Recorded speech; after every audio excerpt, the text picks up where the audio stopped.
hearing that live when they used to do it on television. I have no idea what you're talking about. You don't know what that is? Oh my! Are we ripping? Yeah, we're ripping and rolling. Well, I will explain in a second. Howdy! It's Tuesday, the 3rd of January. Our first podcast of the new year, 2023. Podcast number 517. It's only me. It's only the Kimmer. With Pete Davis, sidekick, producer, and sports raconteur extraordinaire, and the mechanical mangler at the controls, Flounder El Condo Flounder, with the podcat Lucas running around up in the windows or something or other. I mentioned, what did you say that led me to say Philip Morris? Extra. Oh, we're doing a mic check. And did you say extra, or read all about it? And then I said, Philip Morris. And I asked you if you'd ever heard. You had no idea what I'm talking about. Well, if you're of a certain age, which I guess should be over 60, back in the day, there was a little bell cap boy or child. I guess maybe, I don't know if it was a midget or a little boy, but I think it was a little boy. And he wore one of those little bellman hats they used to wear in the 1940s and 50s at hotels and stuff. And he would sell cigarettes. And he would Philip Morris, Philip Morris. And they were a brand of Philip Morris cigarettes. And it was a famous TV act because of the way he shouted it. Yeah, boy, like I say, we got the new show now in the new year. 1940s trivia. the new trend in the new show for the Any new podcast. Andrews Sisters anecdotes you want to share? This is really going to put us in. I was going to do a little Tennessee Ernie Ford singing. Can we play some Chattanooga Choo Choo for him? What do you get? Another day older. And never That's mind. 50s. That could be. Anyway, hiya. It's the new year, and oh my God. All right, now. We have a billion things we're doing, for the record, at least for a while. We're not locked into anything, but we are, for a while, we're going to be doing 2 shows a week, Tuesdays and Thursdays, a little longer versions, and we'll see what happens, and, we'll take it from there. Okay. Right. Also, again, we really appreciate I've got a couple thank you notes, and I'll do a little bit here, just kind of set the stage. I got a couple thank yous, got a couple weird things, got a story of a bad day on this day in history. We'll talk about our worldwide listeners. We'll do the update on the Facebook sausage and egg and biscuit casserole disaster. I got a whole bunch of stuff in sports. We'll do an update on the NFL guy with a big hit in the NFL last night. As we speak, it's Tuesday. This was last night, Monday Night Football, that almost killed him as we speak. Anyway, he's in the hospital in a doctor-induced coma. We'll also talk about the other big story of the day is the murder case in Idaho. And did you know that when he and his father were driving back, he got pulled over twice? Yeah.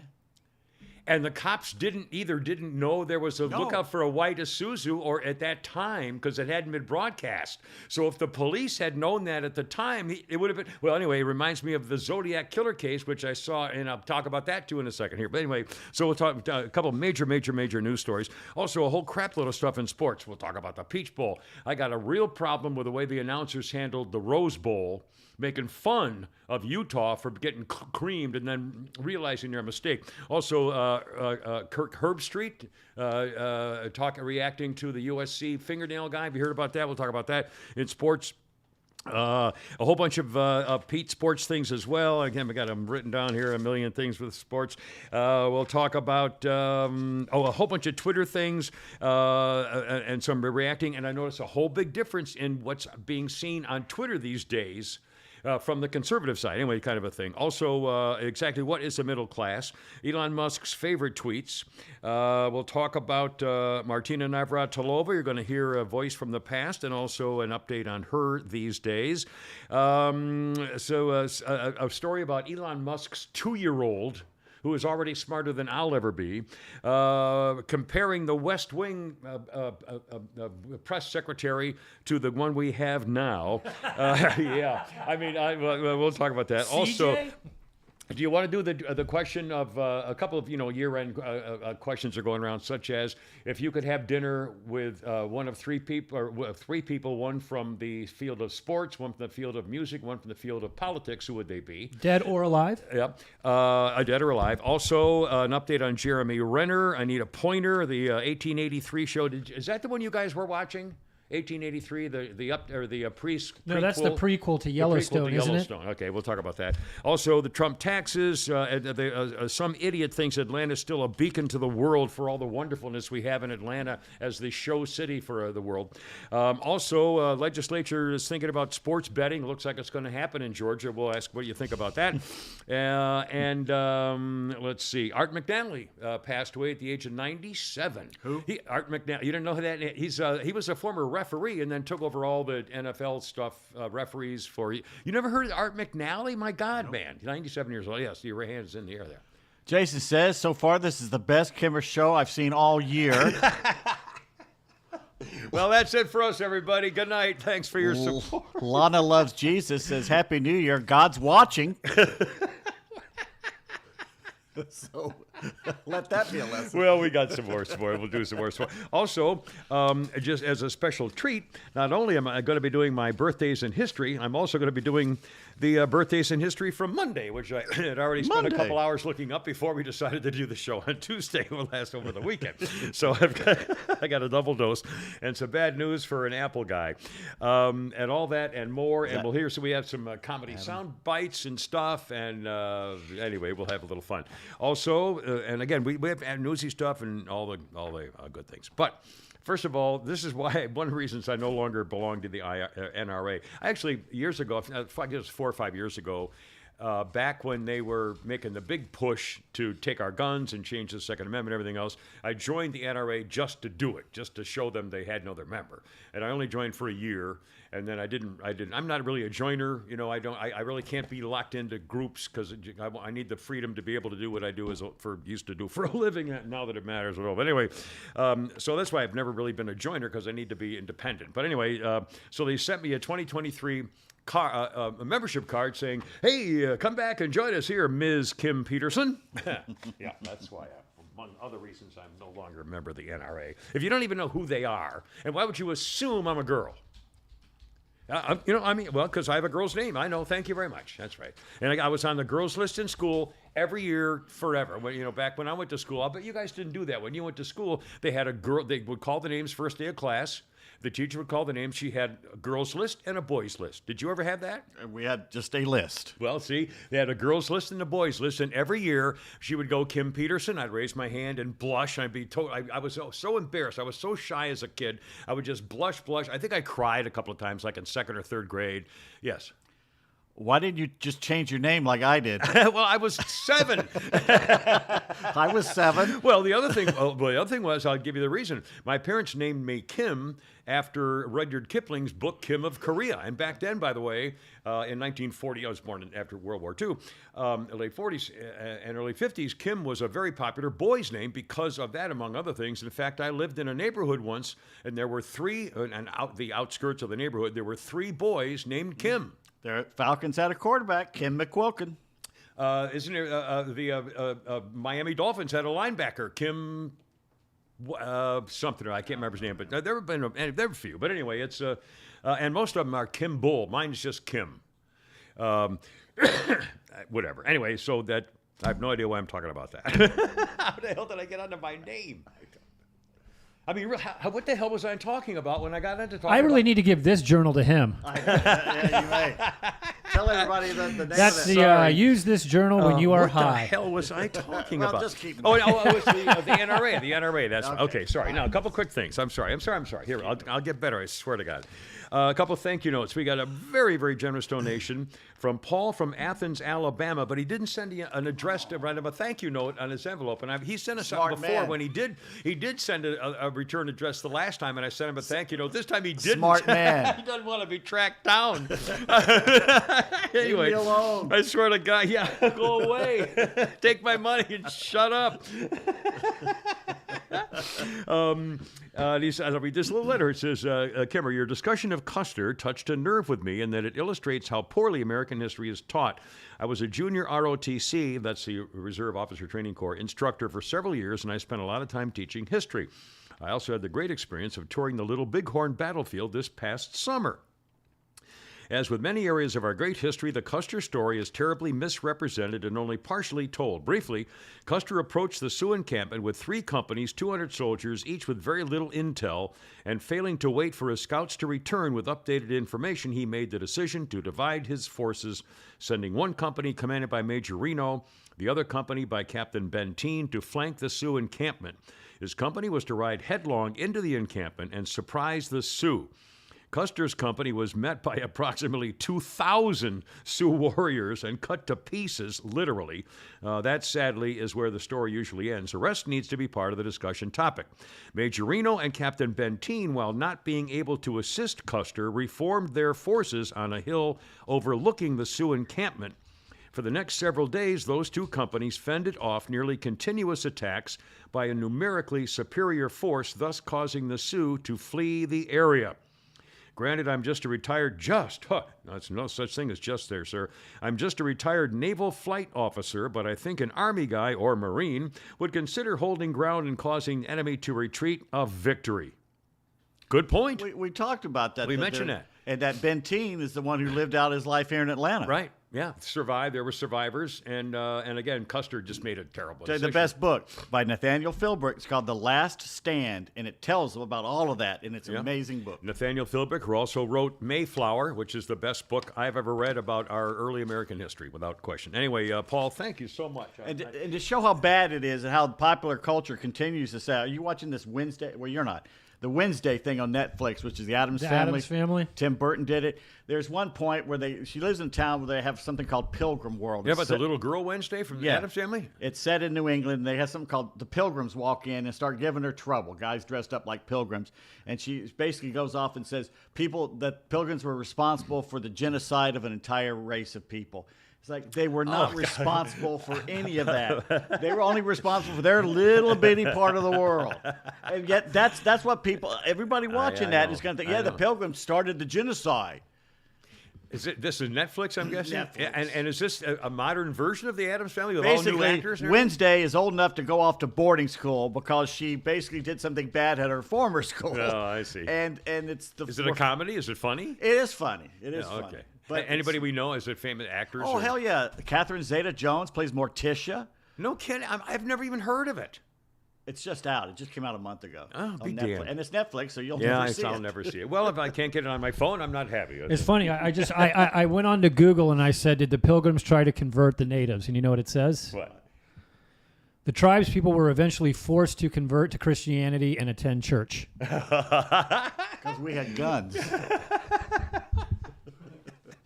Oh, Lordy. One more quick thank you note from a very delightful lady who signed her. I love this. Is so classy. She signed her note fondly, Janice. Just so sweet. Happy New Year. I can divide by 3 easily. She sent us a divide by 3 donation, which is so sweet. I can divide by 3 equally. Whoop, whoop. Thanks for the laughs and being all around good guys. Fondly, Janice, with a smiley face and everything. It was so sweet. $30,000 divided by 3 is 10. Oh, no, I'm sorry. Anyway, thank you. So it's very, very, very sweet. And we encourage, again, that's our post office box. I got those. If you go to thekimmershow.net, you can look up our address of the post office box to send us stuff. You can look up our get onto PayPal or Venmo. There's a thing there to click on Venmo, or patreon.com/KimmerShow, or PeteDavis1@yahoo.com to get in touch personally or whatever. Anyway, so thank you. Thank you notes are on the way. I should put them in the mail already. Okay. Speaking of, I think I get such a kick out of this, and again, every day, but I go to the stable where I used to have Jack the Good Boy, and I go to the stable 4 days a week usually, but every day I post videos. I save enough to post some every day, and I get such a big kick out of people from around the world, almost all women, which makes me even more tingly. And a couple things to start off our new show for the new year. Alicia Schulker. Quote, "Dear The Kimmer Show, hope your hand is okay." That's where Zohar the Magnificent bit me. That was a Spetter bit me the second time. "Hope your hand is okay. Here in Holland, it's a couple of hours before midnight. Wishing you a wonderful, healthy, happy new year with all the horses. Please keep making the videos. Love them." And then a whole bunch of emojis from Alicia Schulker in Holland, and right next to that, Lee Bailey, Bailie. Happy New Year from Ireland. Oh, you the top of the morning, the Jesus to you, me darling. Anyway, isn't that sweet? I mean, I just get the biggest kick out of, I mean. What part of Ireland? I don't know. She didn't say, but I mean, and they're, all over Europe, Finland and Germany and Sweden. And I mean, we get them in the Middle East, Peru. I mean, it's unbelievable. It's just every state, it's unbelievable. Anyway, okay, now again, we'll talk about the Bills thing, talk about the Idaho murder case, which is really weird. I think we have a real whole thing going on here. One quick thing, a quick update. Last few days ago, I'd seen a picture on my phone popped up of something called a sausage egg biscuit casserole. And it looked great. You would take the biscuits I make a couple times a week. What my mom would do is she would use breading. She would get, and she would make it looked great, but obviously I saw the video and down. I was like, "What is that?" It looked great, but the problem was the recipe called for making the sausage gravy, which I did, and I had a recipe, and I made the sausage gravy, nectar, not great. And then you put a whole eight eggs or something, and you cook that with the biscuits on top of the eggs. And then it's supposed to, it came out like the top of the biscuits were all cooked, but the bottom of the biscuits were not. Half the eggs were cooked and half weren't. I mean, it was just horrible. But although the part that was cooked was delicious because it was sausage gravy with eggs and biscuits. I mean, how can you go wrong with that, But clearly I should have just done it separately. But I thought it was going to be a casserole. Never came out like a casserole. No. It was just stupid, absolutely stupid. And the other thing was I might have had a different. All right, now tell you, this is going to be stupid. I should have. In fact, I should. Do you have a frying pan? You have a 9-inch frying pan? Would you go? Can you bring one in? Okay. The recipe called for doing this in a 9-inch deep frying pan or a 9-inch baking dish or whatever, 9-inch dish. Okay.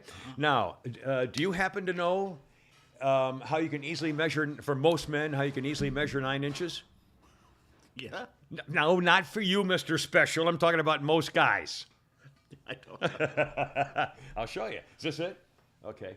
Well, that's bigger than 9 inch. Well, I mean, you can use it as an example. Okay. Well, as an example, well, it won't be a good example. If you got one, it's got to be a little. It's got to be a little smaller than that. Sorry, because I'm going to make a point here. I can measure with using my body. I can measure 1 inch and 9 inches.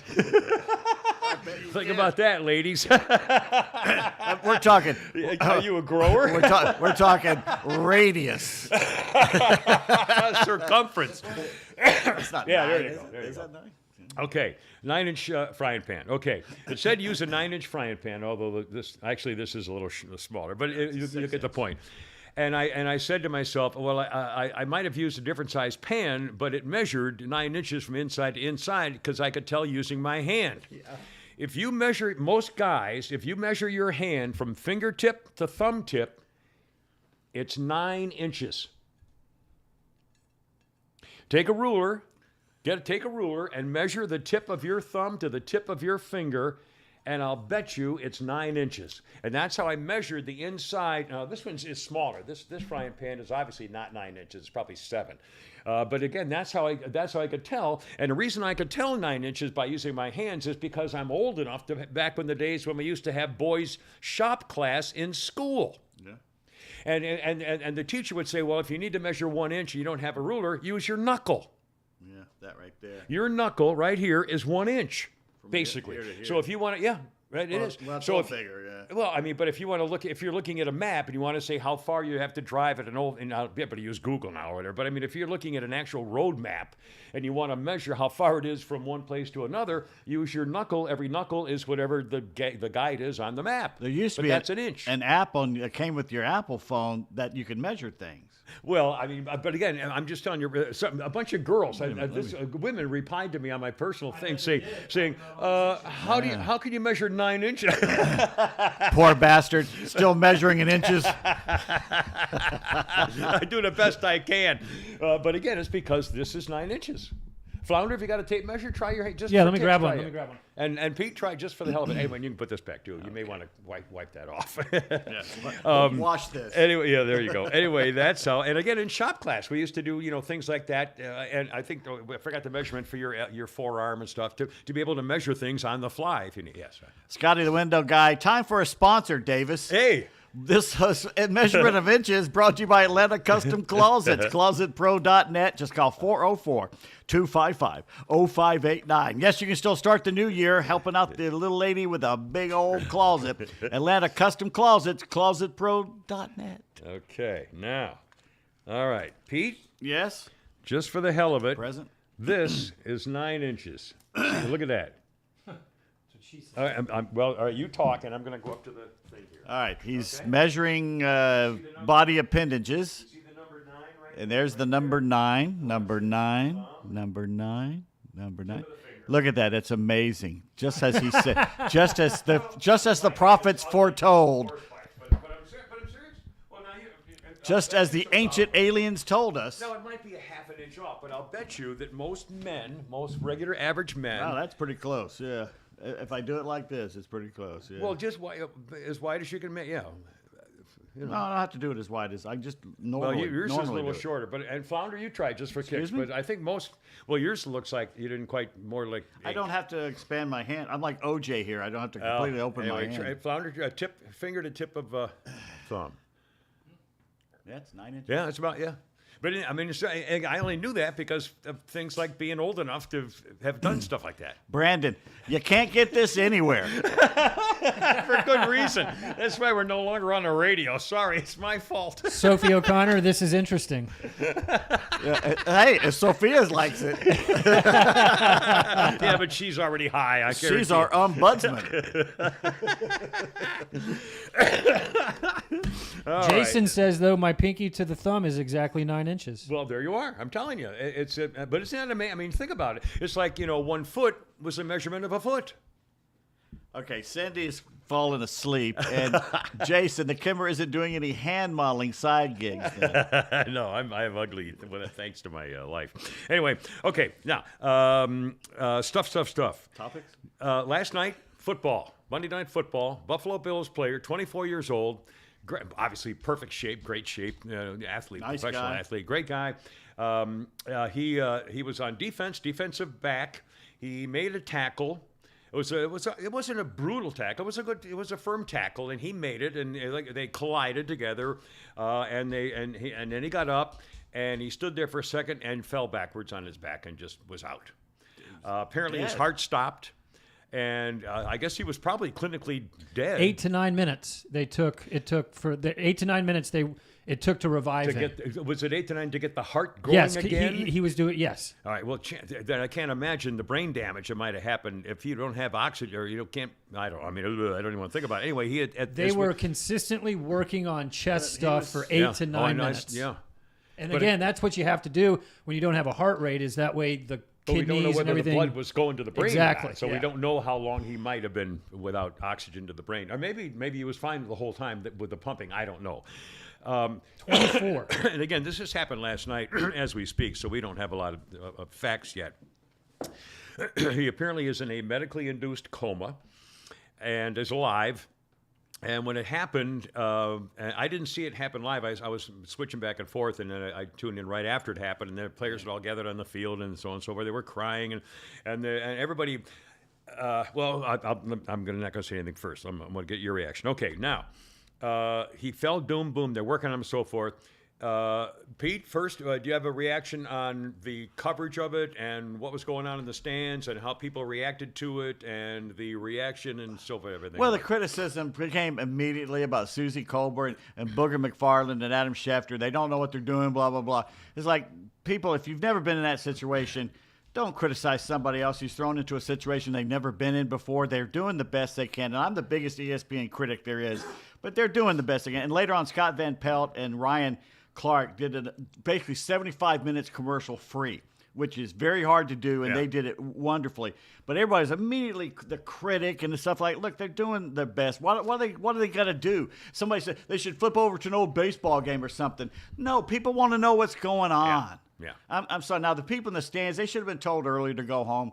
But they said Well, they should have done it nobody knew. earlier. They should have canceled it earlier. Well, you know, nobody knew what to do. I mean, I think it's a first. Yeah. Maybe they couldn't find the commissioner. Maybe he was off somewhere. Who Yeah, knows? yeah. And by the way, I know in the years past, in fact, you guys were talking about this morning on 106.3, our radio link station, that there have been places before where a guy died on the football field and they kept the game going. He died. But at Detroit, And they Chuck kept Sillers. going. But anyway, Flounder, did you see it live? You have any reaction to what it happened? I did. I mean, I saw it this morning when it was on the news line. But I mean, when you look at the hit and him falling, it doesn't. I mean, two completely different sports, but it reminded me of Dale Earnhardt when he hit the wall. Yeah. It wasn't Looked a like bad he had hit. it. I didn't think it was that did bad. not look like a bad Well, hit. Daryl Waltrip knew immediately. He immediately went, "Oh no." Really? I never knew that. He was the guy one of the guys in the booth, and he knew immediately it was bad. Yeah, at that, before they made the new head braces, you didn't have to be off by much to have that in your neck tap. I mean, it was, oh, God. Anyway, now, of course, those of us who are cynics and critical of what's going on with our government and with our country in the last 2 years, and the coup attempt on John. Well, what about the vaccine? A 24-year-old professional athlete in peak. We don't know if he took it yet. We don't know. The number one conspiracy issue coming out today is we have to assume he took the vaccine because he's playing football. Didn't NFL demand they all got vaccines? I think some of them. No, I think didn't they all get had away to- with it. I think they had to take NBA, they vaccine let or- him get some. You know, Kyrie got away with. Well, not yeah, but doing if he it. stayed home. But I don't remember reading anybody about Yeah. NFL players staying home because they didn't take the vaccine. I'll guarantee. I'll bet you he had the vaccine. I'll bet you he had to take it. I'll bet you they all. There's had to that, take it. and the fact he got hit in the chest with the shoulder. And sometimes a blunt blow to the chest can cause the heart to stop, but it's very flukish. Yeah. And with everything else going on, where you have athletes dropping all over the world. Well, two things. Remember the case of the Little League baseball player. The kid got hit in the chest there's with a several ball of and them. died. Several There's of them. Yeah, more than one. From baseball, Little League, not 100 mile an hour, but Little League, and boom, in the right place. So there's that to consider. That it could be just another freak thing, or it could be an aspect. I assume they may never find out unless he doesn't make it, and they do an autopsy. But we're assuming he's going to be, hoping he's going to be okay anyway. But again, it was like the Danish player, the soccer player 2 years ago, who collapsed. Yeah. And they had to do CPR on him. He was dead. Yeah. And they brought him back. Yeah. And he's playing again. The really sad thing is the parents were there. Yeah. And they came down to the field. Well, and that's good, though, because they were there. But can you imagine getting in that ambulance with your, Yeah. Well, but thank God they were there, so they went through it with him, which is good. But again, and there are videos of guys, of young athletes these days dropping and from There's heart a video. problems There's a because of the video on. vaccines. There's a video on Twitter that's like 5 minutes long that just shows people playing sports dropping out of nowhere. The kid over here in that high school in Sandy Springs Right, that died. yeah, I yeah. forget the name of the high school. Yeah. Anyway, pretty scary. Pretty scary.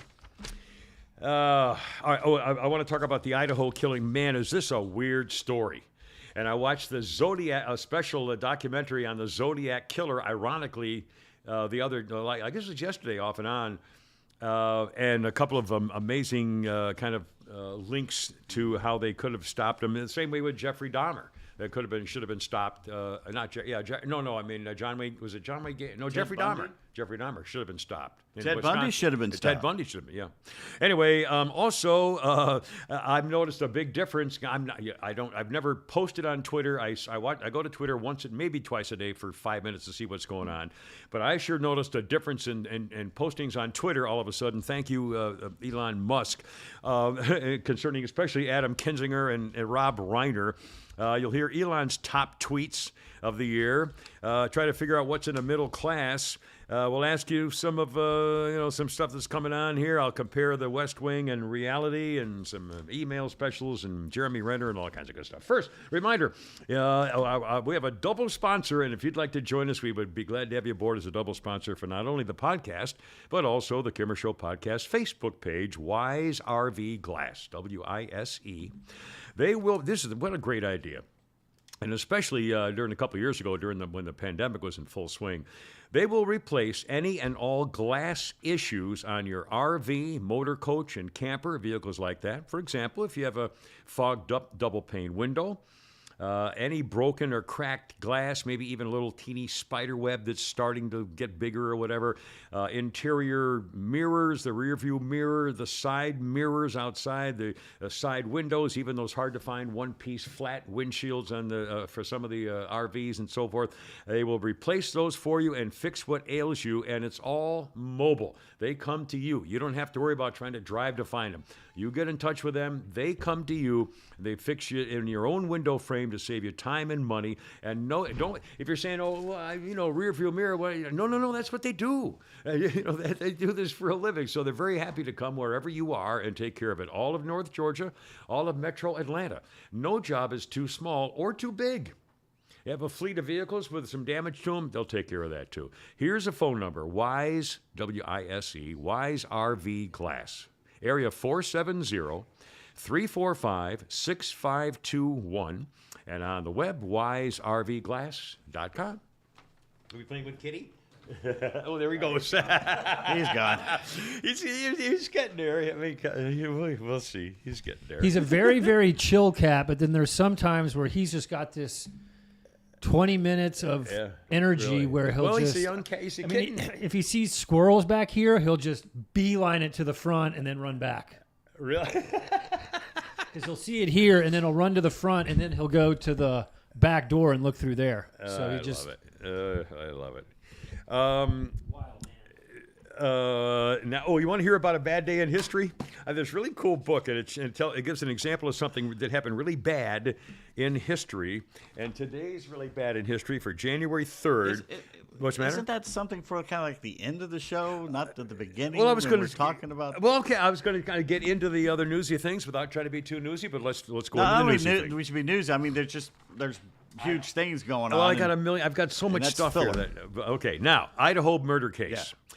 They made an arrest. The kid's Kohlberger is a PhD student in the Department of Criminal Justice at Washington State University. Lived a few miles from where the girls and guys were killed. Weirdo. There's a lot of things I don't understand about this, including not only him. Apparently, his friends say something happened not long ago when his whole personality changed, and he started.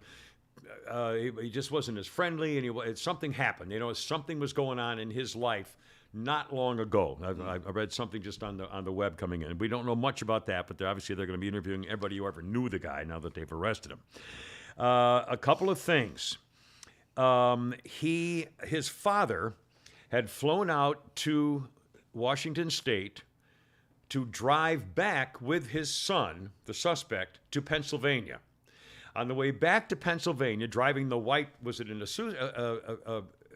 I forgot the name of the brand of the car. But anyway, in the white car that they were looking for. Driving back in that white car, it became the object of a lookout. They were stopped by the police twice. Speeding and following too close. And both times, and by the way, there's apparently no record of this anywhere. It was the kid's lawyer who said they were pulled over twice by the cops for speeding and tailgating on the way back from Washington State to Pennsylvania, but there's no record. People looked into it and said we can't find a record of anybody getting a ticket. So I assumed that the lawyer wasn't making it up, but again, that's what the lawyer said. There's no record of it. Ironically, he had left the scene, and it was a few days later that the local police in Washington State came up with a lookout for the white car.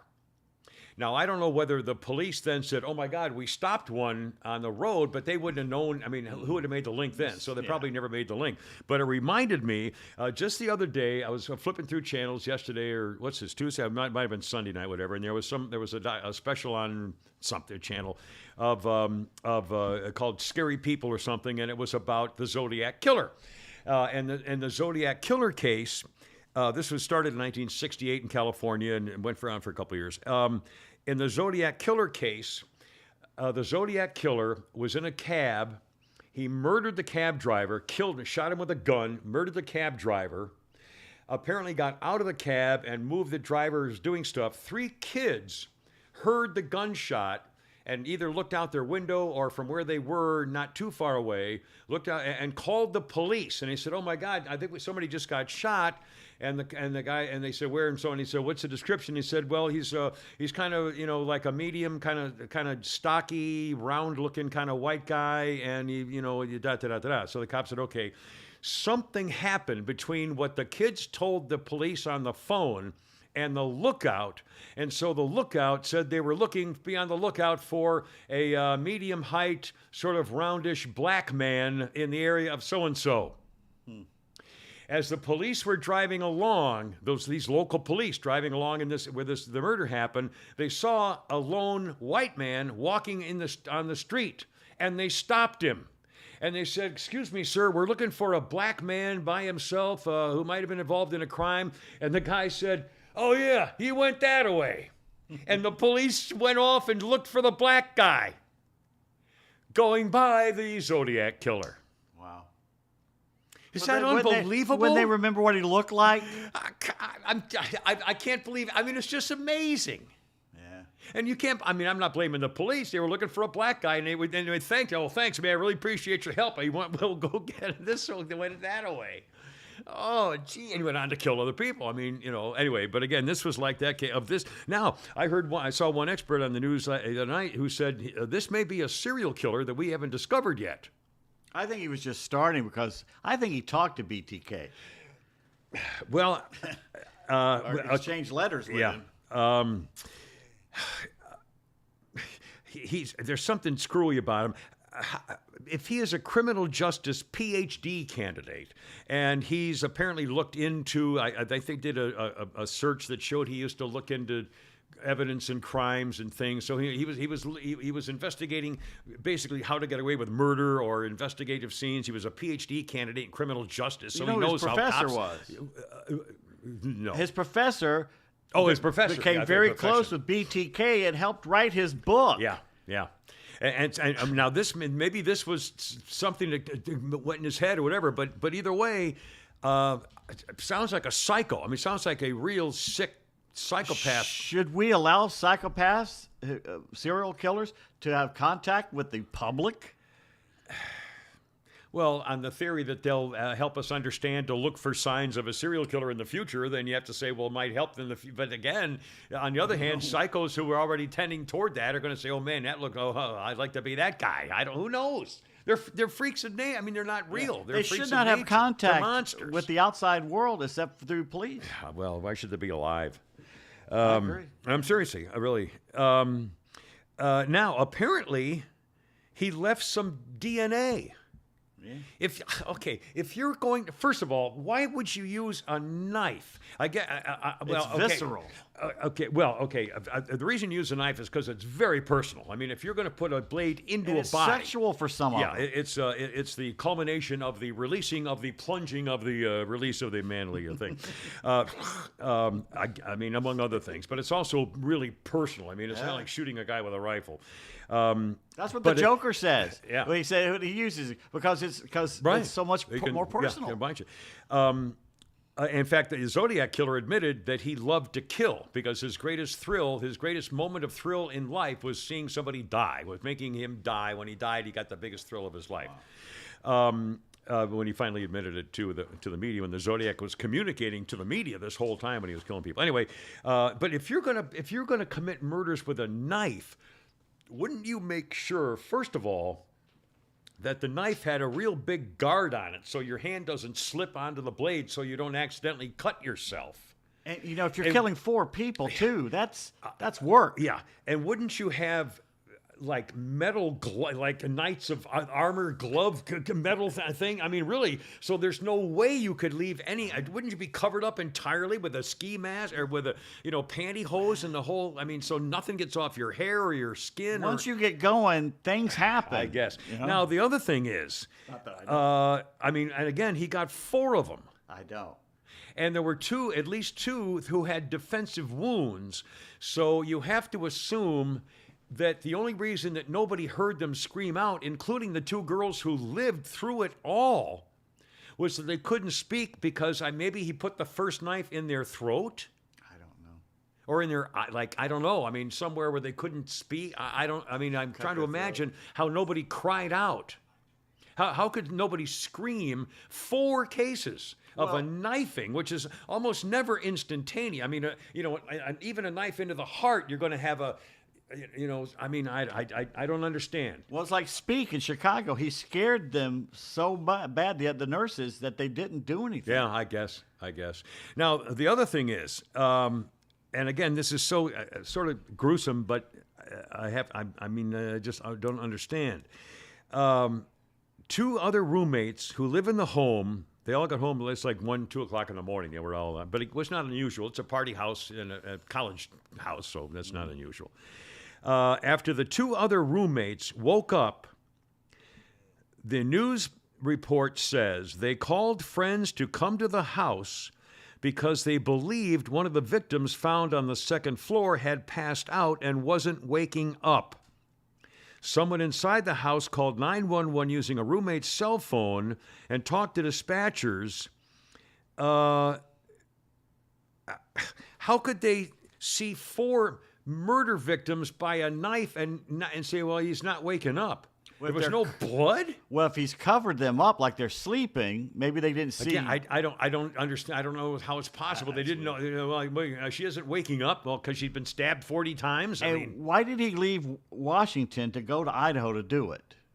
Why did he cross the line there? I don't know. That's interesting. It seems to me like he must have seen one of well, those maybe girls. if he was stalking, and again, Yeah. one of the girls said she might have had but I think they found out who that was and ruled him out. So, again, but again, I don't know. We just don't know. And again, as we speak, this is the day when he's being extradited, and once he goes into court, then the evidence by the DA for the reason for his arrest gets revealed in public. So by the time you're hearing this, you probably can already read on Google the reasons why they arrested him, what they have as evidence. They have to reveal that in court once he goes into court in Idaho, and that's today as we speak, Tuesday. So anyway, we'll find out more about that. But again, they were all asleep. They didn't even know that they had been butchered.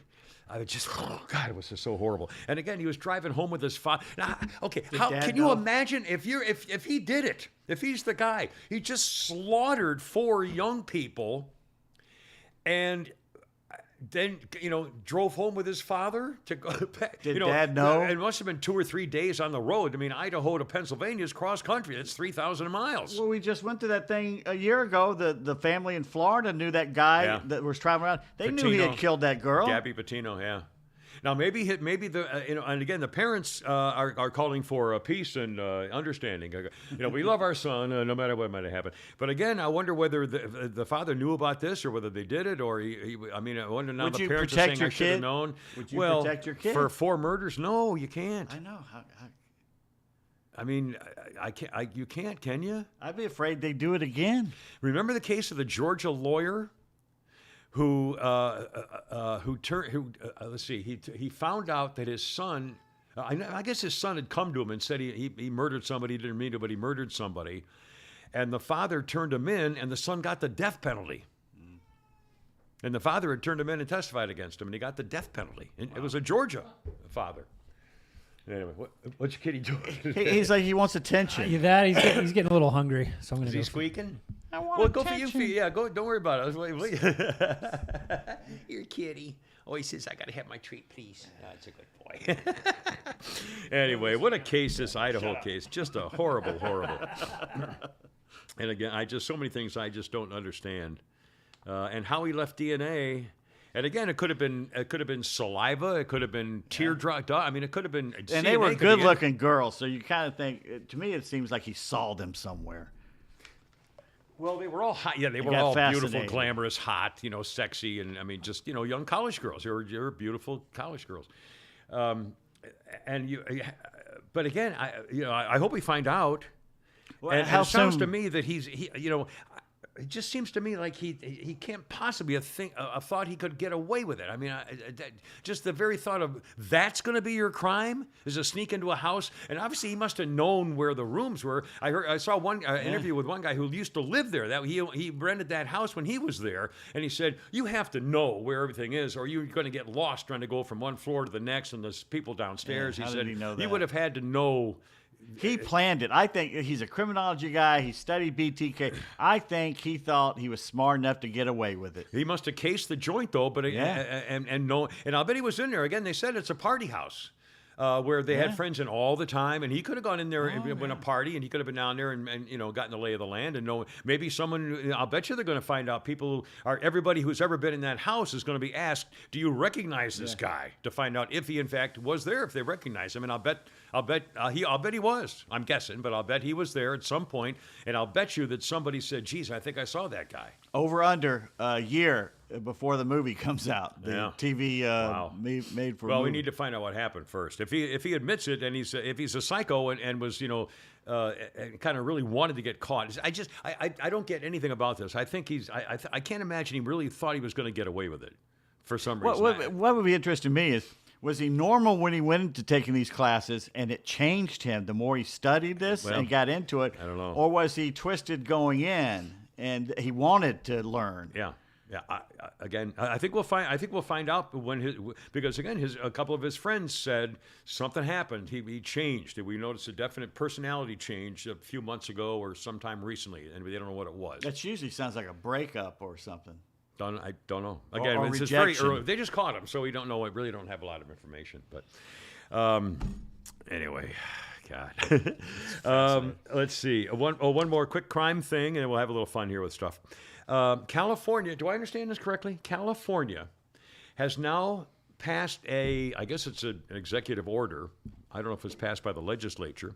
California is now a safe sanctuary state for transsexual children who want to get gender-altering surgery without having to tell their parents. Do I understand? Did I read that correctly? Probably. If you're 15 and you want to become a girl and you're a boy, you can go to California without telling your parents, and they'll go ahead and eliminate your sex organs. I mean, this can't.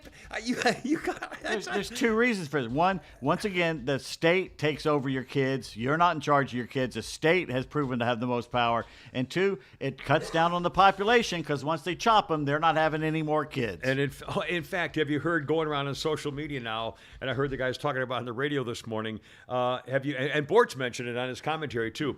And in the morning, guys, this morning, didn't you? Now the woke people are suggesting that you only procreate with short people. No more tall people, only short people, because you'll use less of the energy resources in the place. I swear to God, I'm not making that up. You should only have short people. There's something new every day about this bullshit. It's unbelievable. Why do we put up with It never. I mean, it's like you've said before. We're putting up with the 0.01%. Right.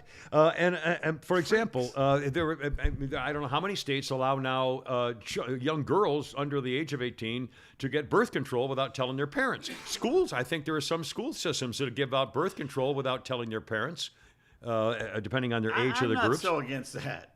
Well, I am. If you're underage, your parents still are legally responsible. If you make it harder and harder and harder to get the prophylactics and the stuff, you're gonna have more and more teenage girls having kids. It's been so I don't think it's hard. It was hard in the 1950s and 60s. Nobody could get, you had to sneak into a drugstore to try to buy some rubbers when you were 16. Nowadays, they're all, I don't think that's true at all. But anyway, in France has now decided that anybody who wants condoms can get them and contraception for free, even if you're a child. If you're a 9-year-old, you can go into a pharmacy and they'll give you rubbers. That's not good. In France.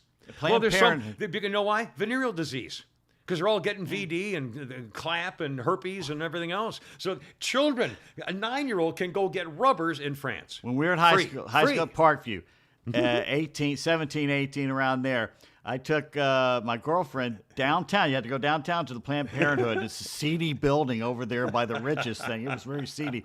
And you go in, and of course they take the girl and they go off to give the examination. And you're thinking, oh, no, I got nothing to do. I'm going to sit here and watch TV. Yeah. And all of a sudden I had a tap on my shoulder, and I look around. There's this huge black guy. Come with me. And like, okay, takes me in a room, starts a projector, and it was all about VD. Oh my and God! it was You see disgusting. the- Oh my God! yeah. And, You don't want to see clap or syphilis. and as you leave, there was a huge fishbowl by the door full of condoms. You just reach in there and grab a handful. Oh God! I guess That's the 70s. that'll do it. Yeah. Oh my. Oh.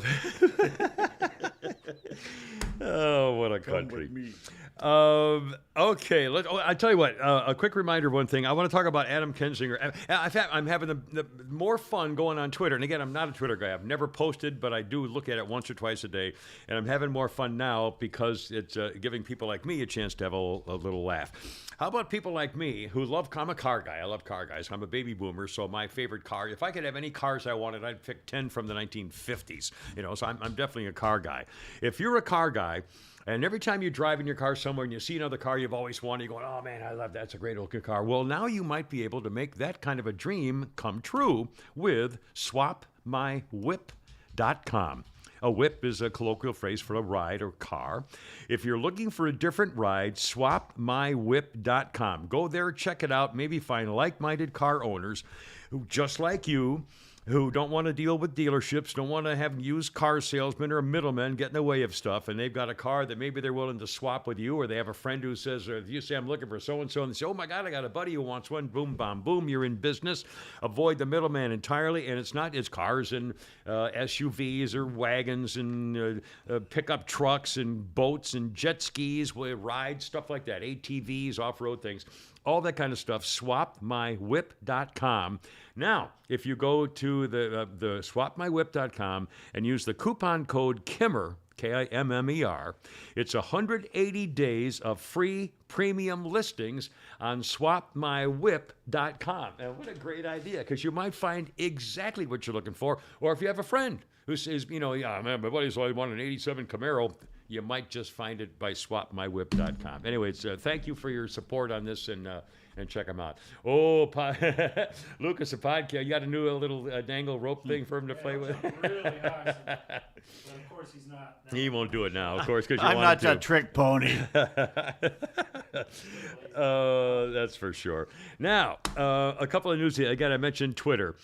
In terms of kind of a year-end thing, I've gone to Twitter, and I've been really impressed with how they are finally allowing, thank you, Elon Musk, both sides of an issue to have some fun.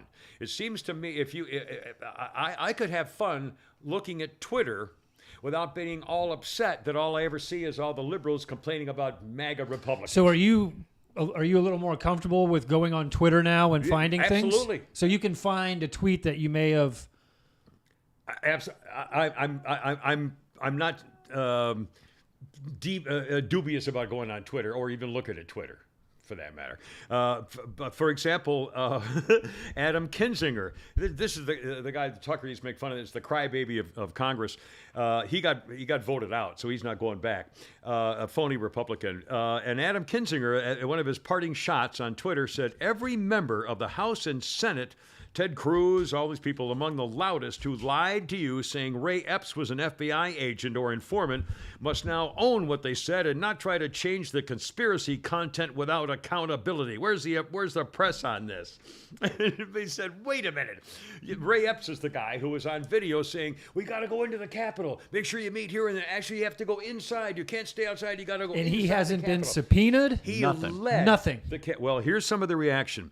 Ted Cruz, if he is not an FBI agent, prove it by having arrested for what he said in his own words, I orchestrated it. Yeah. Perhaps you can explain why he is on video instigating and orchestrating the insurrection, and he has not been held without bail for 2 years.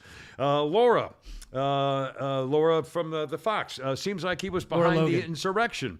So every member of the House should be asking themselves, why is Ray Epps sitting at home while so many people who did a whole lot less are rotting in jail? Investigators, I was told by one of my confidential sources that Epps, as a former Marine, was an agent and took on the role of undercover operative. Ray Epps texted his nephew, I orchestrated it. Ray Epps is the only man caught on camera actively calling for people to enter the Capitol and riot. Yet Ray Epps has never been charged while the DOJ sent grandmas and patriots to rot in prison. I'd really like to ask somebody on the January 6th committee, how do you release this is the final killing me. How do you release an 845-page final report and never mention Ray Epps, the only guy on video seen and heard telling people to storm the Capitol? He's the only January 6th protester they don't want in jail to talk about it. Adam Kinzinger and Liz Cheney are gone from the House. Soon, Ilhan Omar will be stripped of her committee assignments. 3 wins for America.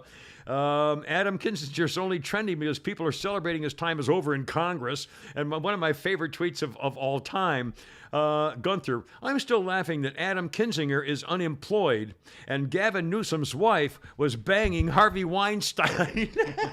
Steve. That was the funniest part of the Twitter release about Herpes Island.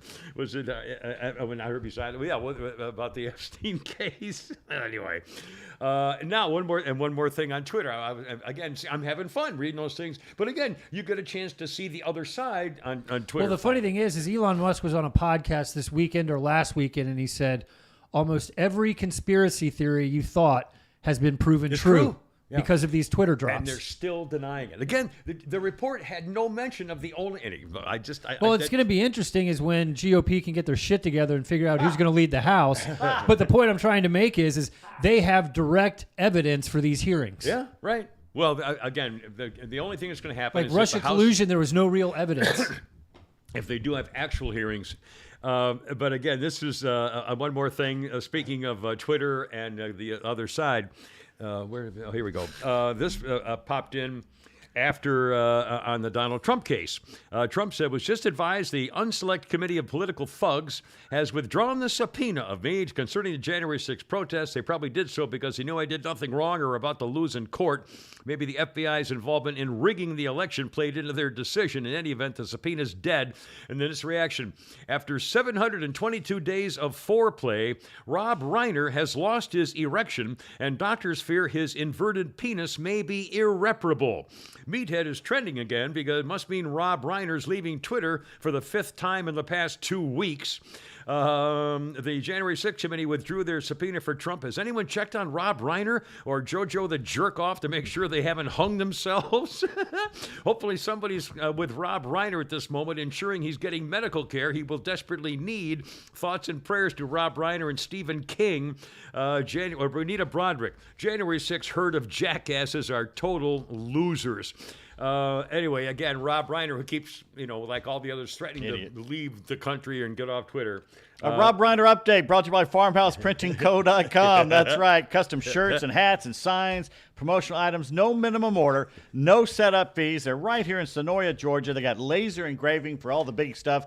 Anything you need, they can do it. Order 1, order 1,000. They do all our stuff here at the Kimmer Show and Holy Crap It Sports, tumblers and whatever. It is absolutely great stuff from all the guys and Eric and the gang down there. They did my fabulous thank you notes and the addressed envelopes and stuff that I send out when you send us some donation to the post office box. They did the podcast blanket with beautiful colors in the pictures. They did stuff for Christmas for my daughter and Dan the man, my son-in-law. What cats doing? This is stretching out like it's funny. A beautiful my golf towel form with a picture on. Anyway, they do great work. FarmhousePrintingCo.com. One more quick tweet thing. Elon Musk has released his favorite tweets of 2022. Oopsie-daisy. Number 1. He announced his offer to buy Twitter, tweeting a link to the Securities and Exchange Commission. It was followed by mixed reactions from the tech community, celebrities, and the public. And all it said was, quote, I made an offer. His number 2 happiest quote. On the day Musk's acquisition of the social media company became officially tweeted, number 2, quote, the bird is freed. There's a new sheriff in town. Number 3, in an April tweet, Musk said, next I'm buying Coca-Cola to put the cocaine back in. That was his 3rd favorite tweet. Let's see. Number 4. Oh, no, he also made the announcement that he would be bringing in a new CEO if he could find someone foolish enough to do it. His 4th favorite tweet. He launched a new perfume called Burnt Hair. He described it as the finest fragrance on earth, apparently sold out until next year, called Burnt Hair, an actual gross. His number 5 favorite tweet. Musk challenged Russian President Vladimir Putin to single combat with the stakes being Ukraine. He said, I hereby challenge Putin to single combat. Stakes are Ukraine. And he spelled it in Ukrainian, which is pretty cool. Number 6, he tweeted a video October 26 of himself bringing a sink into Twitter headquarters. Remember, see the video of him actually carrying the kitchen sink, everything but the kitchen sink, and he brought in the kitchen sink into the Twitter headquarters before taking over. And the tweet said, entering Twitter headquarters, let that sink in. Number 7.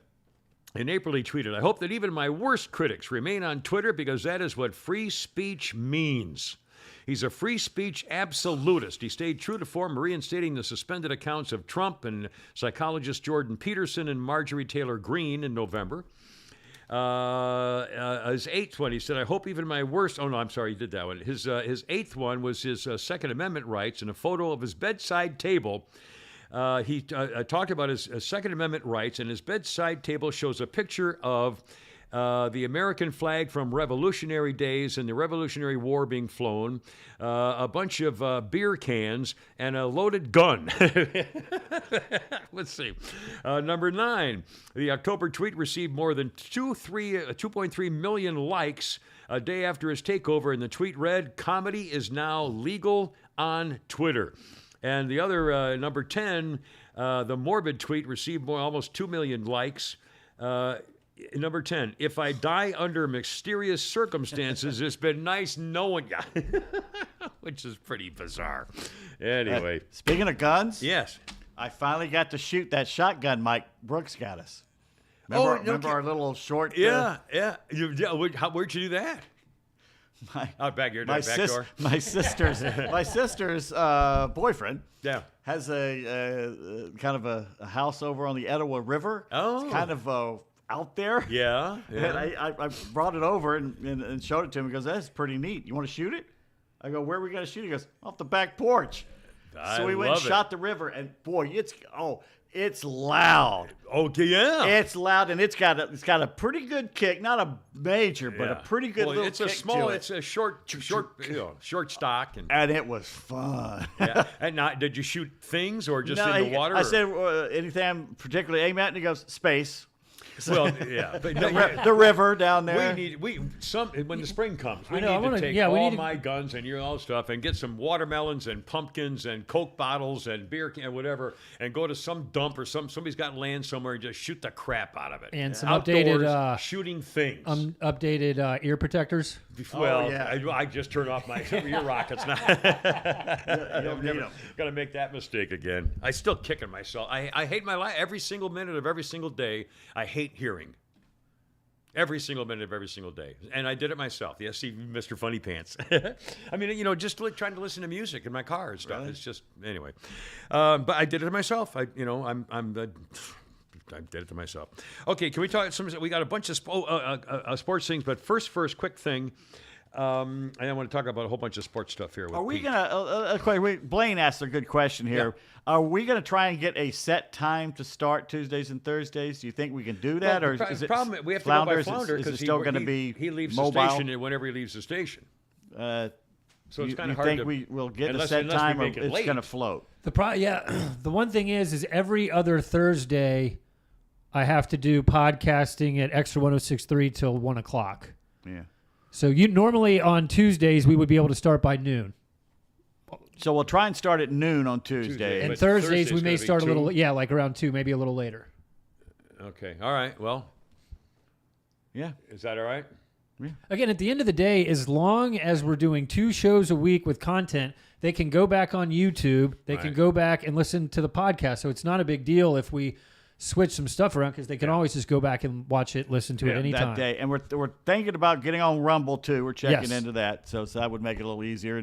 And we post it on Twitter, right? So it posts everywhere. So so if you miss it live, don't worry. You can always watch it. You can always. And then the other thing I'm going to work on too is 2-minute reels.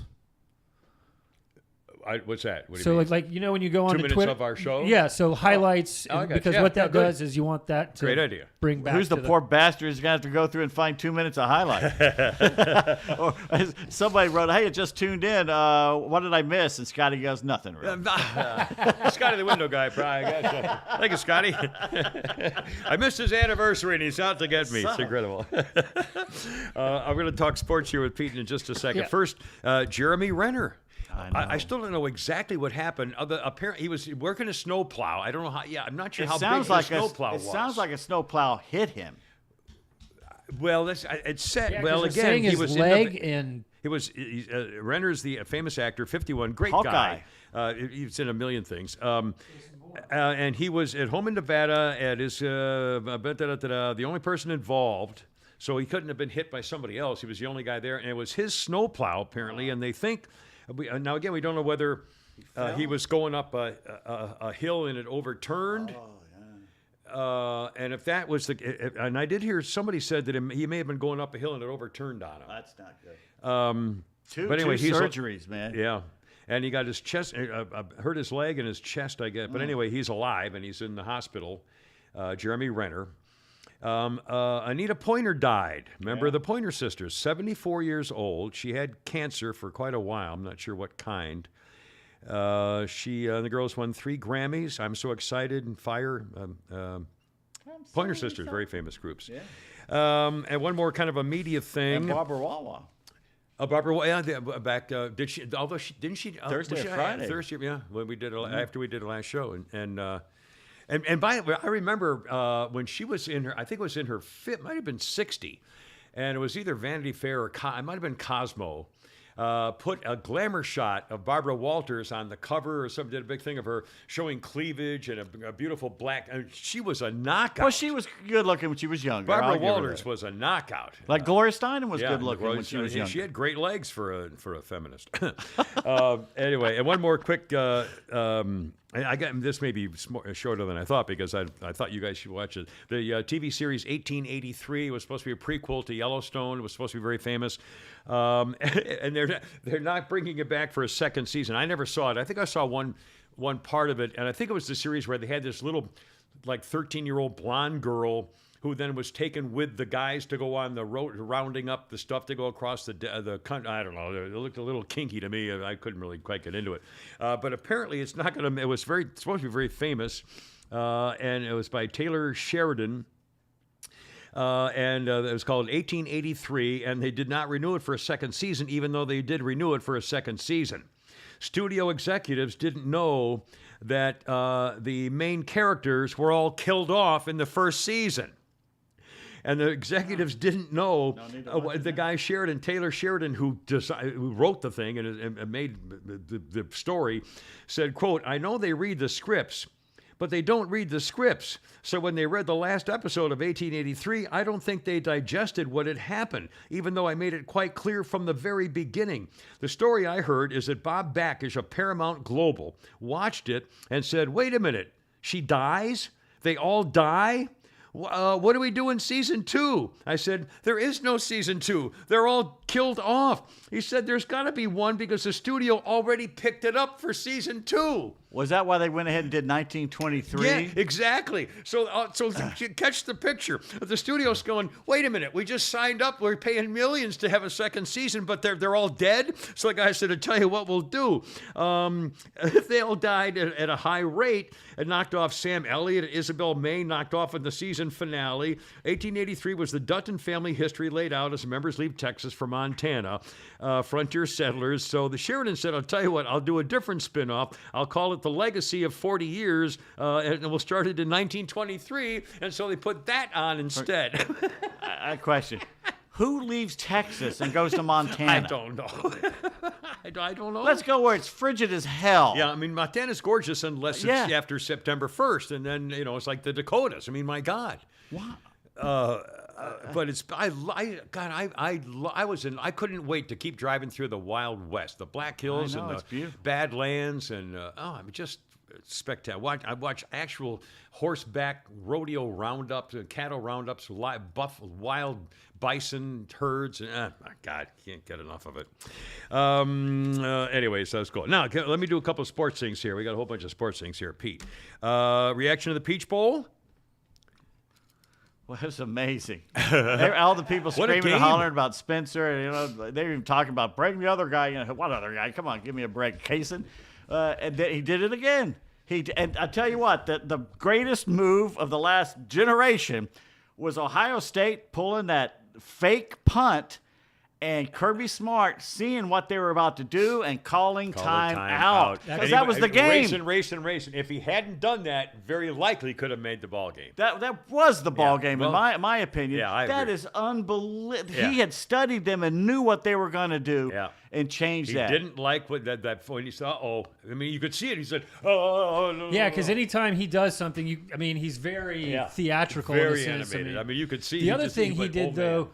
is Stetson didn't have a great first I called him Spencer. I'm sorry, Stetson. but he didn't have a good first half. No. And Well, he didn't against Alabama last year Yeah, either. Same thing. But Kirby kind of called him out a little bit after the game. Oh, well, they're walking off the field at halftime. He's got his arm around him, chewing him out as they're going. And I'm going, you better get your act together, or he is going to pull you. Right. It was just amazing coaching, and for Stetson to come back and do what he did with all that pressure on him, and Ohio State's defense sucking, thank God, that's what it always does. Well, but I mean, you got that was a. I will say this: I saw a couple of Stetson's passes at the end part of the game. He looked like Joe Namath. It was. I mean, it was like, sorry, I almost knocked down your house. It was, Namath had the fastest, like Marino, the fastest release, and just like a freaking bullet. Well. And I saw Stetson do a couple of those, and he didn't even look like he doesn't look like he's the kind of guy who has that kind of zip. He does. But I saw a couple that I was very, and he won. I mean, and now. He's a winner. What do you, now your thought, and again, the TCU game over Michigan, holy cow. Who can't pull for the Horned Frog? Yeah, you got to. Unless I've got Georgia fans, you're going to be the only people in this entire country I want Georgia that is going to be even SEC, other SEC fans, and we usually all come together and go for the SEC team. Oh, they're even gonna the hate rest of Georgia. us are going for TCU. Yeah, of course they are, Because you sure. want to see a team come out of nowhere and just upend everything. Yeah, I mean, I didn't know anything about him. I mean, Because it gives every team hope. Yeah. No, if you had bet TCU to go to the championship game, you'd be a millionaire That's right right. now. Nobody thought that could happen. It gives hope to everybody. Yeah. And now, what do you think about the game that's coming up? I mean, they're pretty damn impressive, man. Georgia, I think, will get their act together and win. Well, the other thing that was really cool is the shanked field goal was 2 seconds before midnight. It hit Well, right it at hit the same right time. at the same. At He midnight, kicked it. boom, at it landed. one day, and it landed on the other. It was the ball drop. It was in the air in 2022, and it and landed he in shanked 2023. the shit out of that thing. Now, was it his fault or was it the holders? Who knows?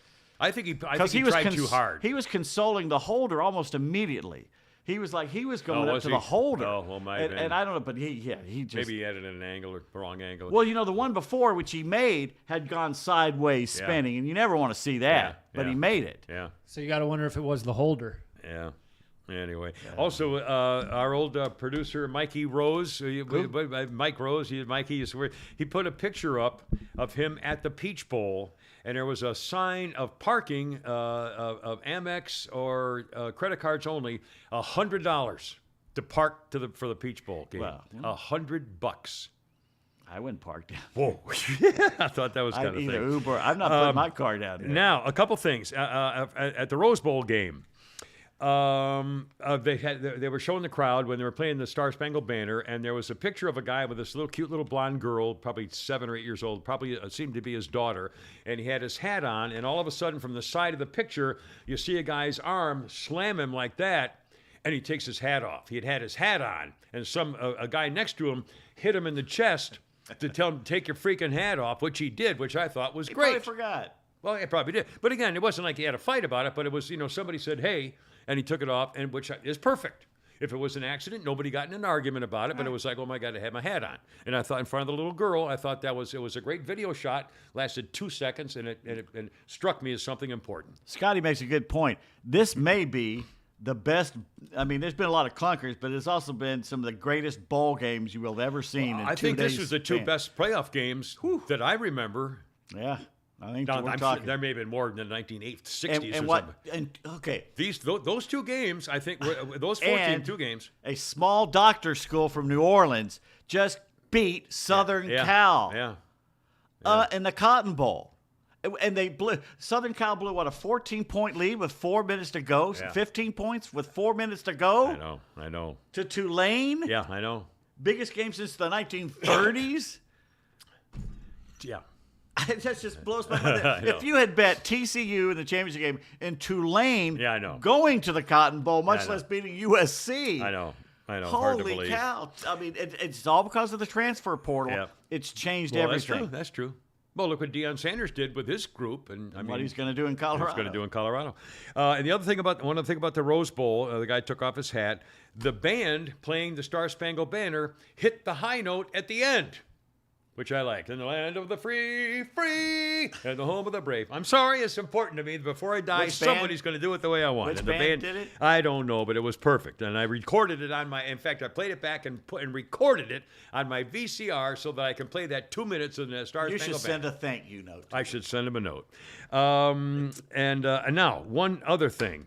The game was out of control. Utah was getting creamed by Penn State, was it? I can't remember. Penn State beat and Utah. Utah. Okay, and Utah was getting creamed. At the very end of and I didn't watch much of it. I was switching back and forth, and I watched the last 2 minutes to see if anything was going on or whatever it was. And one of the announcers, I don't know who they were, one of the announcers at the Rose Bowl game was saying something like, well, it's certainly out of control now, but I guess Utah's going to keep playing. I guess it's important to somebody, because the score is really da-da-da-da. And I'm thinking to myself, you son of a bitch.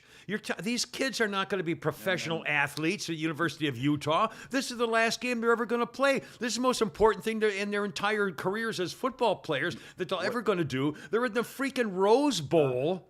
Was that at the end of the game? Yeah. You know what they were talking about? Gambling. Because they scored. When Utah scored at the very last minute there, Oh, Jesus, went over. Oh, that's right. The over hit. And See, yet I you notice never even- they're all doing it now. And I don't know if they're being told they can't talk about You're it. not supposed but to they're all do saying, that. well, that's going to make some people happy and some people unhappy.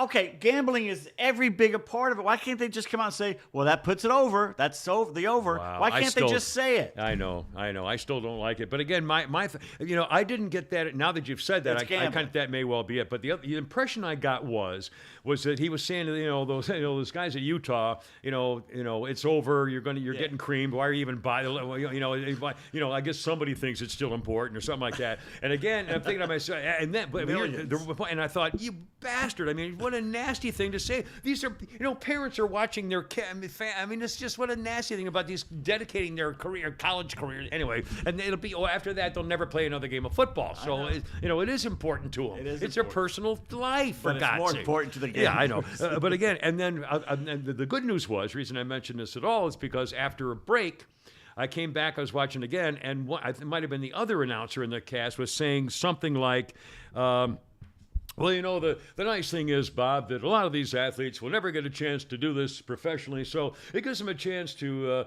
have a fun memory for something to last the rest of their life, doing what I was saying to the guy. Finally, someone must have said, you idiot, you've got to, it's important to these kids. You can't mock them like that. That's not what I was Well, somebody finally did the right thing and said, this is important to those kids, and they'll never forget it, and they've got to the Rose Bowl, So, and again, the whole thing was just, you freaking sports people. I'm saying, I don't know. It was just yuck. Mocking kids, for God's sake. I felt bad for the Utah quarterback. He got knocked out of the game 2 years in a row at the Rose Bowl. That poor Cam Rising. Oh, that's right. That poor guy. Oh, let me ask you this. Speaking of football, Kirk Herbstreit, the quarterback of USC, on his fingers had printed the word F, Utah, blank Utah. A few weeks ago. On his fingers. And Kirk Herbstreit, was it last or when they were playing, when he was during the game. He didn't do it again against TCU, did he?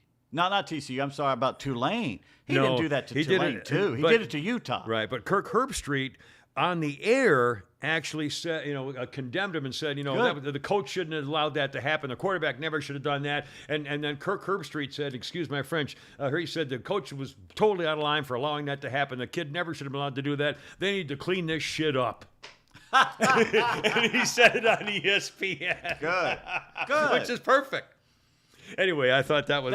Frankly, was pretty, that's not Heisman Trophy stuff. yeah. Right. And he was the big star, and you don't do that. I mean, that's just I know. classless. It's classless. Well, it's It's a University of Spoiled Children. There's a reason. Yeah, but they haven't deserved that to I act know. like that for 15 And they years. won't as long as they have that coach who doesn't was play the defense. left-handed quarterback they had that was so good a few years ago?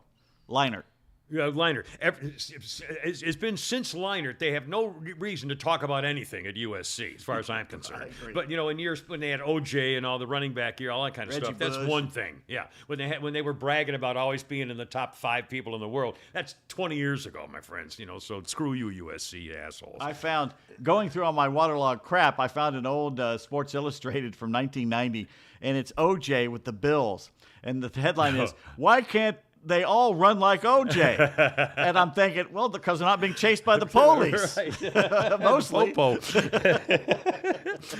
One more kind of a sports note. Martina Navratilova has 2 cancers now. Throat and breath. She has throat. The new one is throat cancer. She had breast cancer 10 years ago. And now that's back, and throat cancer, both in early, well, she had the breast cancer before, but she is said to be in the early stage of these things, and it's treatable. But clearly, she's in trouble. But she's 62 now, or something. I forgot like to that. write it down. Yeah. And again, my quick Martina Navratilova story. When I was in New Orleans and I was doing TV stuff and sports stuff and good stuff, and I got to play in a celebrity tennis match, and I played with a girl named Wendy. And the other guy was the Wendy's Turnbull, maybe, or something. I don't remember. It's back in 1978, maybe. And I played with a girl named Wendy, a pro tennis thing. And the other team doubles team we played against was the sports director at the TV station in town, and Martina Navratilova, and she served to me. So I'm back there, and I played a lot of tennis back then. I was, I got hit pretty hard, thing. So I'm dancing around and having to come back there like a freaking goof. And Martina Navratilova starts serving. I swear to God, she hit that ball. It must have curved 30 feet. I mean, it went zoing, like I couldn't even see it. Is your video? Bong! Oh, God. And I actually did return one and scored a point. I actually got it past the other guy. The guy was playing on the other side, so I won a couple of points against her. But she was all, and they were taking it easy, obviously. But I mean, what a remark! And she was very sweet, she was very nice, and everything was fine. And this was back in the days when she had just kind of come out as, it was her enormous talent and popularity. But again, man, that freaking ball, I've never seen anything like it to this day. It's showing like that. It's just astounding. Anyway, we wish her the best. She's a tremendous athlete, and she was a trendsetter, and she's a major name in women's sports, tennis anyway. All right. Let's see. I want to do one more thing on the Musk. Real quick, did you guys see? You know who Dana White is? Yeah, the EMFA or UFC guy. UFC got in a fight with his wife at a club on New Year's, and they both slapped each other. There's a video on Twitter, like Really? both of them. She slapped him, and then he slaps her, and they kind of gets broken up, but. It wasn't like a punch or anything like that. Well, but I'll bet she. she issued a statement saying we had both had too much to drink and both parties were wrong. Yeah, no charges or. Again, I don't know, No, but she hit first. Yeah, It's her fault. That's right. yeah, Should've I'll put her show you the down. video. But he's just like Oh, Dana, he was like the UFC guy. right? he started UFC. Yeah, he's He's a a major big guy. Yeah. Well, and I'll bet his wife's I'll bet she's a pistol. I'll bet his wife is doesn't take any crap off anybody, including him. Be married to a guy like that. He's an MFM and whatever it is fighter, a cage fighter, for God's sakes. Anyway, Donald Trump's taxes were released. One of the other reasons. What do you got? Sophia, but you talking about Martina? Yeah. You probably could have turned her if you had a salmon on you. Oh my God.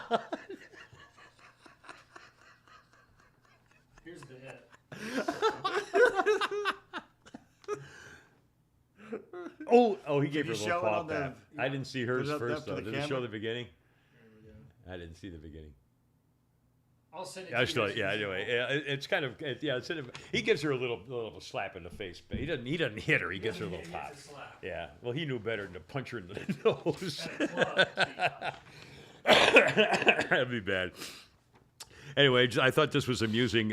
More about Donald Trump. After his long fight, they released his taxes finally. You got another reason Rob Reiner was going to hang himself because nothing happened. And in fact, here's the headline. After Trump's 2015-2020 tax info released after a long legal fight, returns show how he used tax law to minimize liability. Yep. Duh. Duh. He actually used the law to take advantage of the law. You bastard. The only thing to stop this out of control Jesus. behemoth is to starve it. Quit giving it money. The fact that there's even a headline that says something like I that to know. America. Well, he minimized his pain. Everybody dirty does. scumbag. Everybody minimizes. I would pay zero if I could get away with it. Zero. God. Maybe I do. And again, it's a major news story. Somehow. All right. Elon Musk. Very. Oh, no, I can't. Oh, I know it. I'm sorry. I got to go back here. I got to do the Elon Musk story. I have to. Well, I have to get into my email as opposed to my texting, and this is on the email thing. Speaking of Elon Musk, he, among other children, he has a 2-year-old son. And apparently, the woman he knocked up for this one, because I guess he's never been married, or if he was, I think it was he married once and that didn't last? I don't know. But anyway, he goes around. He has women that he has children with, and one of them, the girl named Grimes, who's fairly famous as a one-named girl of his.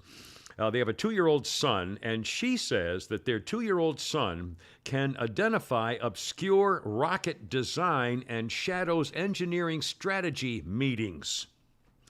Apparently, I guess this kid's name is X. Yeah. He's a 2-year-old mother of the thing tweeted, it should be normal. She says it should be normal to have kids in the workplace. Baby joy is contagious for adults. Amazing to have at work, and they learn so much. Win-win for all. Her son, whose name is XAEA-12, I swear to God, was born May 2020. She says, he shadows engineering strategy meetings, can identify obscure rocket design, knows all ABT grid fins, entry burns, and robots. Her comments come after the Washington Post reports that he runs around Twitter's offices while his father met with a trust and safety chief to talk about moderation and content. She said her son would use the F word when his toy rockets fail to reach orbit. He's 2. If he doesn't get his rocket to work, he just drops the F-bomb. He has destroyed them all because he doesn't realize they aren't real, so he rips off the boosters and whatnot, trying to emulate a real rocket, then accuses me of trickery for giving him fake rockets and becomes inconsolable. So the user says, well, just buy him another one. She says, yeah, he says rocket landing, the words rocket landing, 200 times a day. Musk has at least 10 other kids. And who really knows? He had twins with Siobhan Zelis, an executive at his company Neuralink. His first daughter, Exa Dark Sideral, was born with Grimes and a surrogate. His other kids are Griffin, Vivian, Kai, Saxon, and Damien. Anyway, that's a fairly amazing story. And speaking of social media and big tech and so forth, now I shall do my January 3rd. And by the way, from now on, we're going to be actually communicating with each other. Well, we could have today. Well, yeah, you were driving over here. We could have talked Right the when you whole mentioned time communication. in the cars. Okay. The whole time. I get out of the show. Okay, first of all, getting here at 11 is a lot different than getting here at 1 or 2, which is fine because I'm working from 5 a.m. until I leave the house to come to the thing. And we did the show a little earlier today because there's bad weather coming. Right. But Flounders, which is fine. I'm very happy about it. Anyway, the point was, I'm getting out of the shower. I'm getting dressed. I'm going to leave in about 4 minutes. The phone rings, and it's Pete. He says, oh, well, I like like you wanted. I guess we can talk about the format for the show now. I said, what the hell are you talking about? No, I need that last night. You got a 30-minute drive here that we could have talked the whole time in the car. It's too late. Why is it too late? Pete, we'll talk about it after the show. When do you think I'm calling you, at 8 in the morning? No. I'll tell you what I need and how we need to have this happen. But Because right now, everything I own, I'm having to take out of a box, wipe off, and put in another box. Okay, well, so I don't have a whole lot of time. No, that's not the issue. That's not the thing. But everything's fine. Everything's going to be fine. But again, So I call, he's been bitching for 2 years to call him. I call him and he hangs up on me. Well, because I'm just out of the shower. I can picture you with the hair wrapped around your head. You got the towel around your head. He's going to blame me because I'm dripping wet. He thinks he's communicating by calling me on the I'm way glistening. to the show. It's a little late to I'm line just up out of the shower, late to line up the elements of the show when the show is about to start. Anyway, all right, now, January 3rd, 1977. That's not what I meant. Okay, a guy named Ronald Wayne considered himself a lucky man when Apple Computers was incorporated on January 3rd, 1977. He was a lucky man, not because of the potential windfall, but because he had extricated himself months earlier from what he considered a potentially risky partnership with Steve Jobs and Steve Wozniak. As the company's co-founder, as well as the most mature and experienced of the three, Ronald Wayne had been given a 10% stake to essentially serve as Apple's parent, charged with keeping the other two eccentric geniuses under control. But that, as Wayne later recounted, was like having a tiger by the tail. Two of them, actually. And as the only partner with any assets that could be seized, Wayne decided that the risk was too hazardous. So he was grateful to be set free with a check for $800. Oh, my God. That amount more than doubled to $1,600 when, to avoid any potential legal issues, the new company formally bought out the old company. The co-founder thought he was flush with cash, almost $2,000, although he relinquished a slice of the apple pie eventually became worth in excess of $30 billion. Ronald Wayne always insisted he was never bitter. As he told the Daily Mail in 2013, if I had stayed with Apple and accepted the limitations on my philosophy of life, I could have well ended up the richest man in the cemetery. Nah, that's bullshit. Yeah.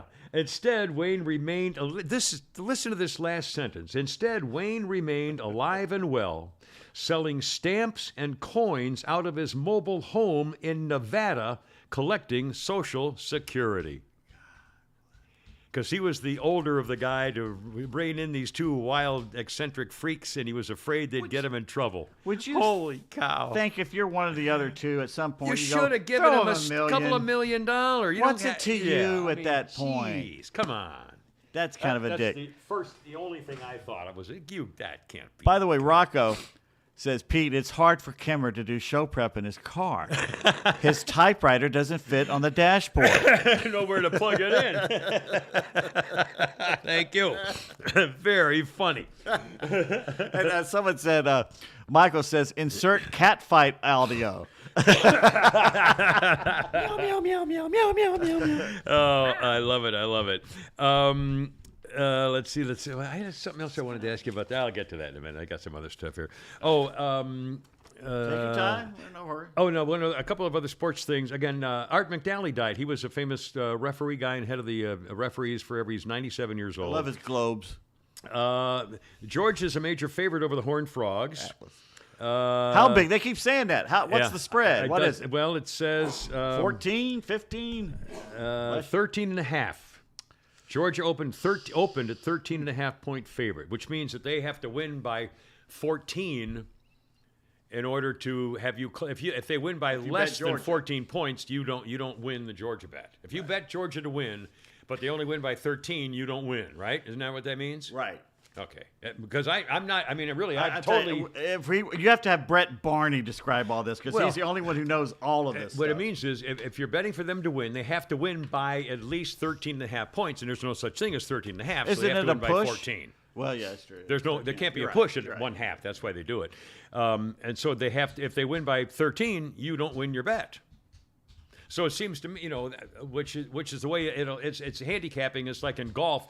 If I play against you, but you're a beginner, then clearly I'm going to beat you. So they give you strokes to make it more of an even match. So your 10 on a hole is the same as my 5 on a hole, and make it even. But that's what they just make it easier for more people to gamble.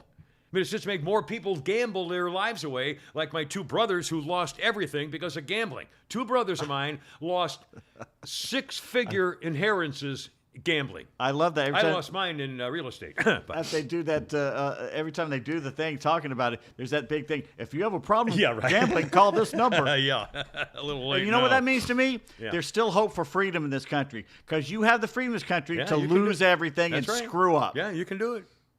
It's not. Yes, no, you can yeah. smoke. You can smoke cigarettes. You can drink beer and drink liquor and. Hell, from a lot of states you can do hard drug. You can do marijuana, and I think Mushrooms now in yeah, Colorado. that's right. Yeah, brutal.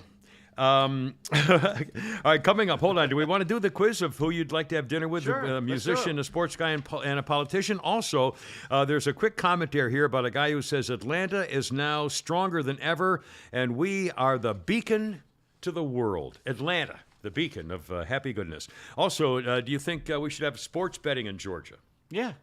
Casino gambling in Georgia? How about horse racing in Georgia? I don't know. I don't want I horse don't want racing horse anywhere. Yeah, we'll talk about that too. Except Kentucky. Also, the state of marriage in America. Delmar.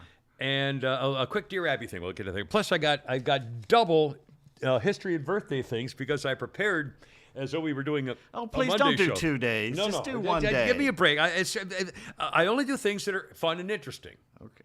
And so if they're fun and interesting, what difference does it make what day they were? Flounder, do you agree with Mr. that Critical? synopsis? Well, let me give you an example. I'll try to give you an example. What is the name? What's the name of the show where the guy is an actor and he's a murderer? He was a Marine and Oh, that's the one on Yeah, HBO. HBO. It stars And he was- Hader, Bill Hader. yeah. And he was a Marine, and he came to. Yeah, it's a very funny show. He's a contract killer, and he got into acting class. Yeah, it's a one-name And I can't remember the name of the show, but it's a great. Anyway, well, on that great show, there's a guy named Anthony Kerrigan who's 39 years old today, which I was going to add. Actually, 39 years old yesterday when I Barry? put this together. Barry. The show is Barry on HBO. He's the bald Russian weirdo guy, the secret gay guy on the Killer series. And his name is Anthony Kerrigan. He's 39 years old. And you okay. like the series, you would have known Okay. it. Never heard of this guy. Don't know who you're talking about. Do you know who he's talking about? No, but here? have you ever seen Bill Hader's impression of Tom Cruise? Oh yeah. Oh, it's Malkovich. It's spot on. It's amazing. But see, it's interesting. No one's ever heard of that guy, Kimmer. You love that show. You watch that I, show all the time. I watched the first show. I don't have HBO and hadn't had it for 3 years. Well, I thought you liked it. Well, how about this then? Well, this is important. Can we vote on that? Was that interesting, Flounder? All right, David Cohn, the pitcher, famous. I hate Bigfoot, him. 59. Cuba Gooding Jr., Show Me the Money. I hate him, too. 54. Isn't he- Jesus, Mary he and was, Joseph. he got canceled. Cuba Gooding Jr. Jack Hanna, famous animal guy, 75 years old today. See, yesterday. those three at least are interesting. The first Edgar guy, Martinez, Hall of Famer, 59. Overrated. Fernando Tatis, San Diego, got banned for his drug thing, Which 23 one? years old. Okay, the younger one. Yeah. Kate Bosworth is still amazingly beautiful at 39. What Not does she that that's do? any big deal. What did Kate Bosworth ever do? Who is she? She's an actress. Who- You don't what know does she the do? brunette, beautiful Kate I Bosworth? can't remember anything she's done. What does she Oh do? my God! Well, I'm just not going to bother putting all this shit together. I'm just saying, you did, the first one you lead off with is Andrew Kerrigan. Well, Who the hell is I that? did that for you because I thought you loved that show, Barry, because you told me that, you bastard, and I did it for you, and now you're turning against me, you son of a bitch. It's unbelievable. Jesus. Okay, listen. God. People who are watching this right now. I mean, have you ever heard of Andrew Kerrigan? Well, Was obviously that they're going to interesting? say I'm an idiot and I should never speak again. 1872, the 71-year-old leader of the Mormon Church, Brigham Young, was arrested for bigamy. He had 25 wives. Big of me, big of you. 1979, Sid Vicious of the Sex Pistols went on trial for murdering his girlfriend. A month later, he died of a heroin overdose at 21. That's interesting. Well, there you are. 1959, Luna 1 nearly reached the moon. Way before the Kennedy space thing. Luna 1 was a Russian spacecraft supposed to crash into the moon. From Russia, didn't make it, but it was the first man-made object to reach enough velocity to escape the Earth's atmosphere. Rocco says, "Hey, Please, no double birthdays. Ring the bell after every birthday. All right, one more. 1879, Thomas Edison began construction of his first generator designed to torture baby seals to make their skin softer for doorknob covers. Now, see, once again, a lot of people didn't get that in history books. 1892, back when people came here legally, those were the days when they signed the book. America's first immigration center opened in 1892 at Ellis Island. The first person to pass through was Annie Moore. She was 15. From where? Well, it didn't say. We didn't let Irish in, did we? There's no need for the Irish. In 1965, Broadway Joe Namath signed the richest rookie contract in the history of pro football, $400,000. That's how it's changed for 1965. Wow. And in 1971, talk about changes, the federal ban on TV advertising for cigarettes. No more cigarette advertising on TV. How they legally got that to ban one product that is still legal to buy, because you can still advertise liquor. I know. Well, not for a while, but they brought that back. Yeah, brought that back, yeah. Anyway, all right, well, I'll put aside this. Question, Pete, did you see Skip Bayless's tweet? Skip Bayless. Oh, let me read the tweet. I think they people. Okay, he ended it well. He started off. He was a little tone deaf. He started it off badly, and then at the end he said with the right thing. He should have started with the right thing first. I don't know what you're talking about. Okay, yeah. read So the tweet. he read this right after the guy. This is why the guy's in the ambulance. Probably. You're talking about the Buffalo Bills player Yeah. who almost died on the field, and they were talking about the reaction to it and the way it was handled, and people criticizing. Well, the broadcast. in this tweet, he's commenting on them postponing the game indefinitely, and he says, "No doubt the NFL is considering postponing the rest of the game, but how? This late in the season, a game of this magnitude is crucial to the regular season outcome, which suddenly seems so irrelevant." Wow, yeah, that's tough. But he got murdered. trampled. Yeah. And we're talking professional, other sports writers. They want him to resign. They were like, that's bullshit. Yeah, He says a lot of stupid things, and he started off saying but he was asking questions that everybody was thinking. He raised the issue. It was not unusual. How are we going to redo this game? Yeah. But he shouldn't have done it then. He should have waited a bit. But again, this happened. It happened live. It's like, remember when Jim McKay was on TV with the Olympics in 1972 and say, oh my God, they're all dead. Yeah. They're telling him in his earpiece, those athletes all got murdered. They're all dead, Jim. You're going to have to tell everybody now. And he's going, they're all dead. Oh my God, they're all dead. I mean, how are you supposed to react to that on a set of a TV live? I was on set, live when the James Jones thing came on. I did a 45-minute show with no script. Jim Jones? Jim Jones or whatever. Anyway. But I don't think he should resign. That's bull. People just that's hate stupid. him no matter what. He just raised a point that he should have waited a bit. There was discussion of whether whether they were going to delay it and whether the NFL would give them 5 minutes to warm up. And so, no, you can't believe in 5 minutes to warm up. I mean, everything was going live I fully at the expected to time, go. and nobody knew what was going on. I thought they were going to keep playing. Yeah. And then after a while, I thought, well, Yeah. they I mean, But then you can't go back in the locker room for an hour and then come back and try to play again. And they You were can't- crying and Yeah. hugging each other. I'm thinking, Yeah. okay, they can't. There was play no after way. that. But No. again, it was all happening live. You can't. Right. It's hard to really be that critical of something where no one had ever done this before. Right. There's So- far too many critics out there Yeah. right off the bat. Yeah. Yeah. But again, at least we're It's there and it happened. It's real, and let's not erase the history of it. Like they're doing with everything else. It happened. It's real. The reactions are in, and now it's done. And so onward we go. Much like our sponsors, like Flagco.com. Now the Christmas season is over, but I'll bet you if you're still looking for one of those Christmas light kits and stuff, or the special tailgating single or double tailgate hitch for your vehicle and so forth, I guarantee those are still on special of all kinds of stuff at Flagco.com.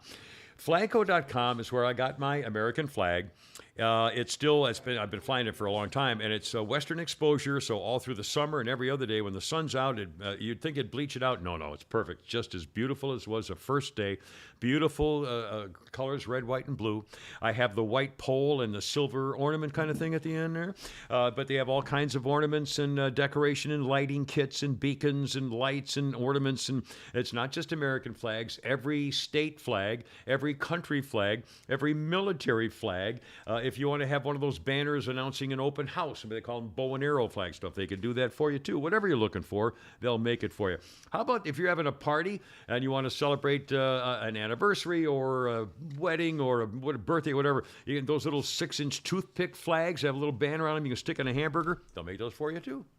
Whatever you're looking for, flagco.com. Check out their custom flags they did for Waste Management, Volvo. Banners, custom gallery on their website, flagco.com. If you're going to fly it all night, get the lights out there, take care of everything. They have mounting devices even to mount on brick walls, which most people don't have. And I think they're still looking for some workers for the warehouse. This could be a great opportunity. Get the flag you're looking for. And make perfect gifts, by the way, too. For people, if you go to, if you're going to buy an American flag, instead of going to the drugstore or, I mean, really, that's not okay. That's not it. I mean, you're going to get it at Flagco. You get exactly what you're looking for, and they get it to you right away. There's no goofing around, and it's really best stuff. And they take care of everything for you. Flagco.com. Tell them the Kimmer sent you. Here's their phone number: 800-962-0956. And on the web, flagco.com. Let me ask you something. Yes, here. of course. And the Flounder 2. Yes. Do you remember this book? Truly tasteless. Yeah, absolutely. 1990, not the 80s. Yeah. This was the rage. I remember seeing it. Yeah. Blanche Knott's Truly Tasteless Jokes 10. This is a 33-year-old I don't book. remember. Here, put it much. up to the This is number 10. So they've gone through 10 iterations of this at this Oh, my. point. Okay. So, Yeah. 2 things. I don't know how bad these are. I did not look at them. All right. Well. So should Fire I 'em up. try and edit them, or should we just read them, and if they're bad, we just say, we They're didn't bad. write it. We were warning them. yeah. It's a podcast. They Just can read skip it, through yeah. 2 minutes. Well, how long are they? Like 30 seconds? Yeah, Like no, they're just huh? a few little Well, all shorts. right. From now until we'll raise our hand when it's over. We'll go like this. You when don't it's want over. to hear any more. Right. So don't. Yeah. What's this book called again? Blanche Knott's Truly Tasteless Jokes 10. I found it in my. It was one of the few things that was still dry. Well, remember, I used to frequently do the non-jokes. Yeah, the anti-jokes. Well, anti-jokes. What's worse than finding a worm in your apple? Childhood cancer. Yeah. Oh, wow. So, I mean, now, if these are like that. that stops the room. God. So, anyway. All right, we'll start. Oh, good. The first chapter is Polish. All right, Polish I warned jokes. you. How about the 3 Poles who walked into the? Oh God, no. No, we can't do that. Oh, if they're too bad even to be. It's all Lordy. about playing with yourself. Let's Oh, not do that. well. Okay. Oh my God. These are really funny. All right, I'll do this one. All right. Okay, it's got some bad words in it. Again, I'm warning you. We warned you.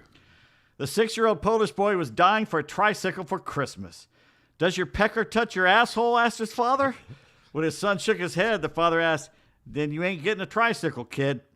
When the kid was 12, he begged his dad for a 10-speed bicycle, but he had to admit that his pecker did not reach his asshole. So forget about the 10-speed, advised his father. 6 years later, the kid wanted a new car.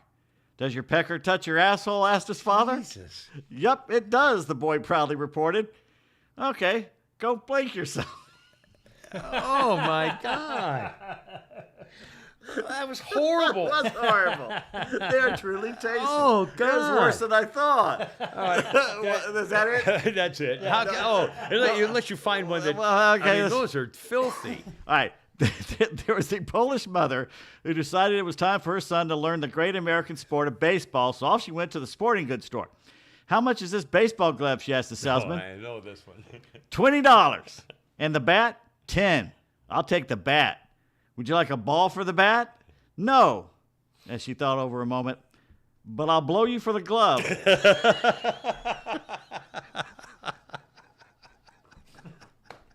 That's like 30 years. I remember that one from the 70s. All right, one more. I will blow you for the glove.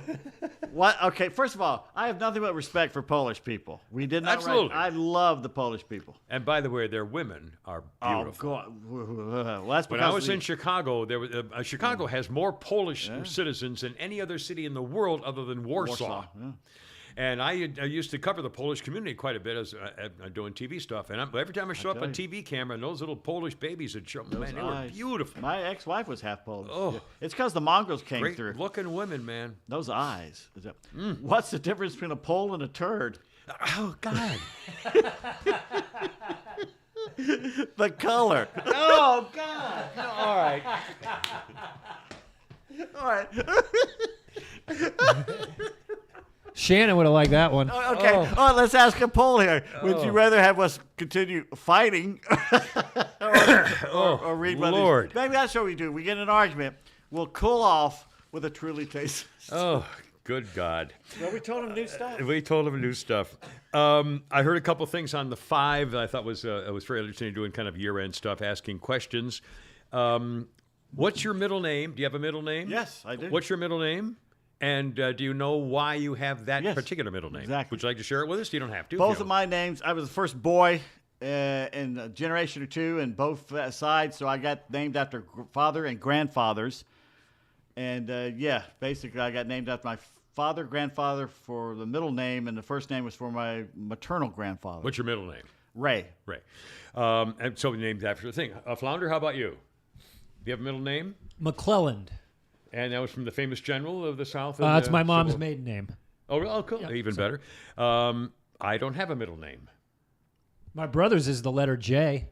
Just It's the actually, letter J. yeah, it's not spelled J. It's the letter J. Well, in our family, I'm one of 5 kids. My older brother is Gene, and his middle name his middle name was Royal, and I don't know why. My parents named him that middle name out of, I don't know why. Honestly, I don't know why. But the rest there's Kim, Jill, Dirk, and Todd, and nobody has a middle name. We don't have any middle names. They just didn't believe in them. But on my driver's license, back when I first got it, and when I was 16 years old, back when they were made out of paper. Did you ever have a license made out of paper?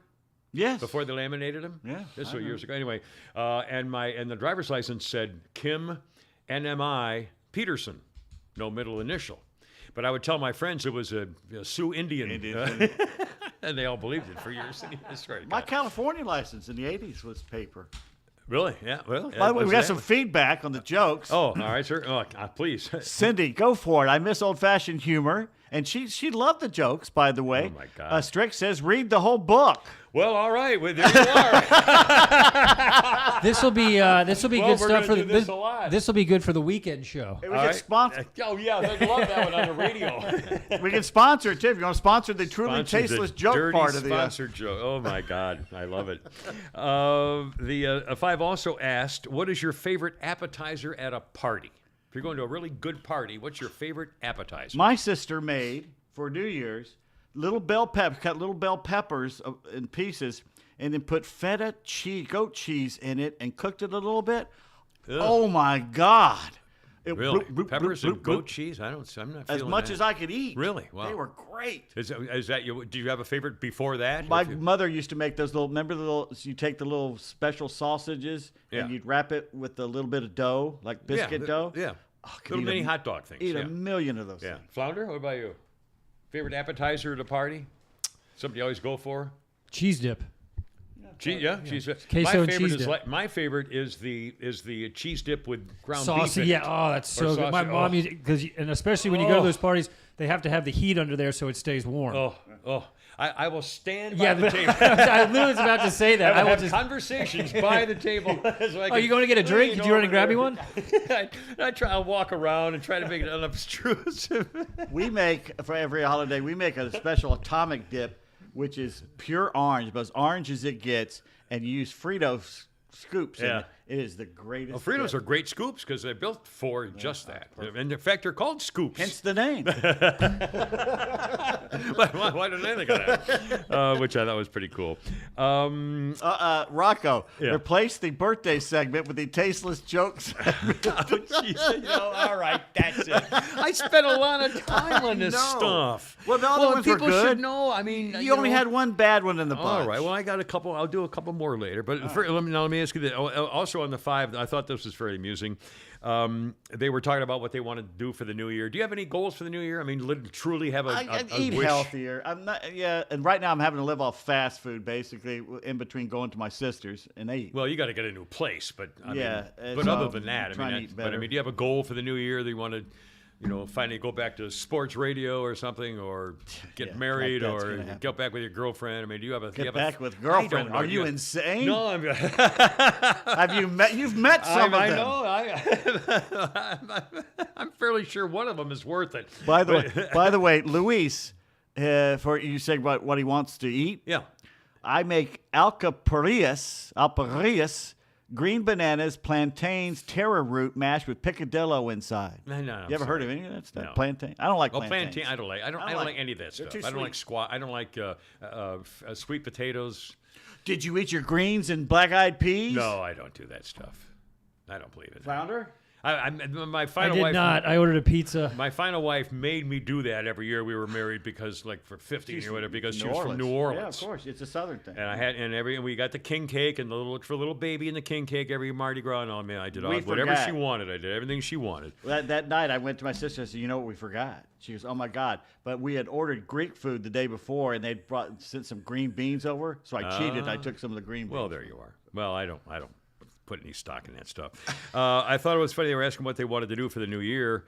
Flounder, do you have a New Year's kind of goal or something you're kind of looking forward to, or something you'd like to accomplish, or something you need to get done? I'd or like to find a home, but bad time to buy a You mean home. a house home.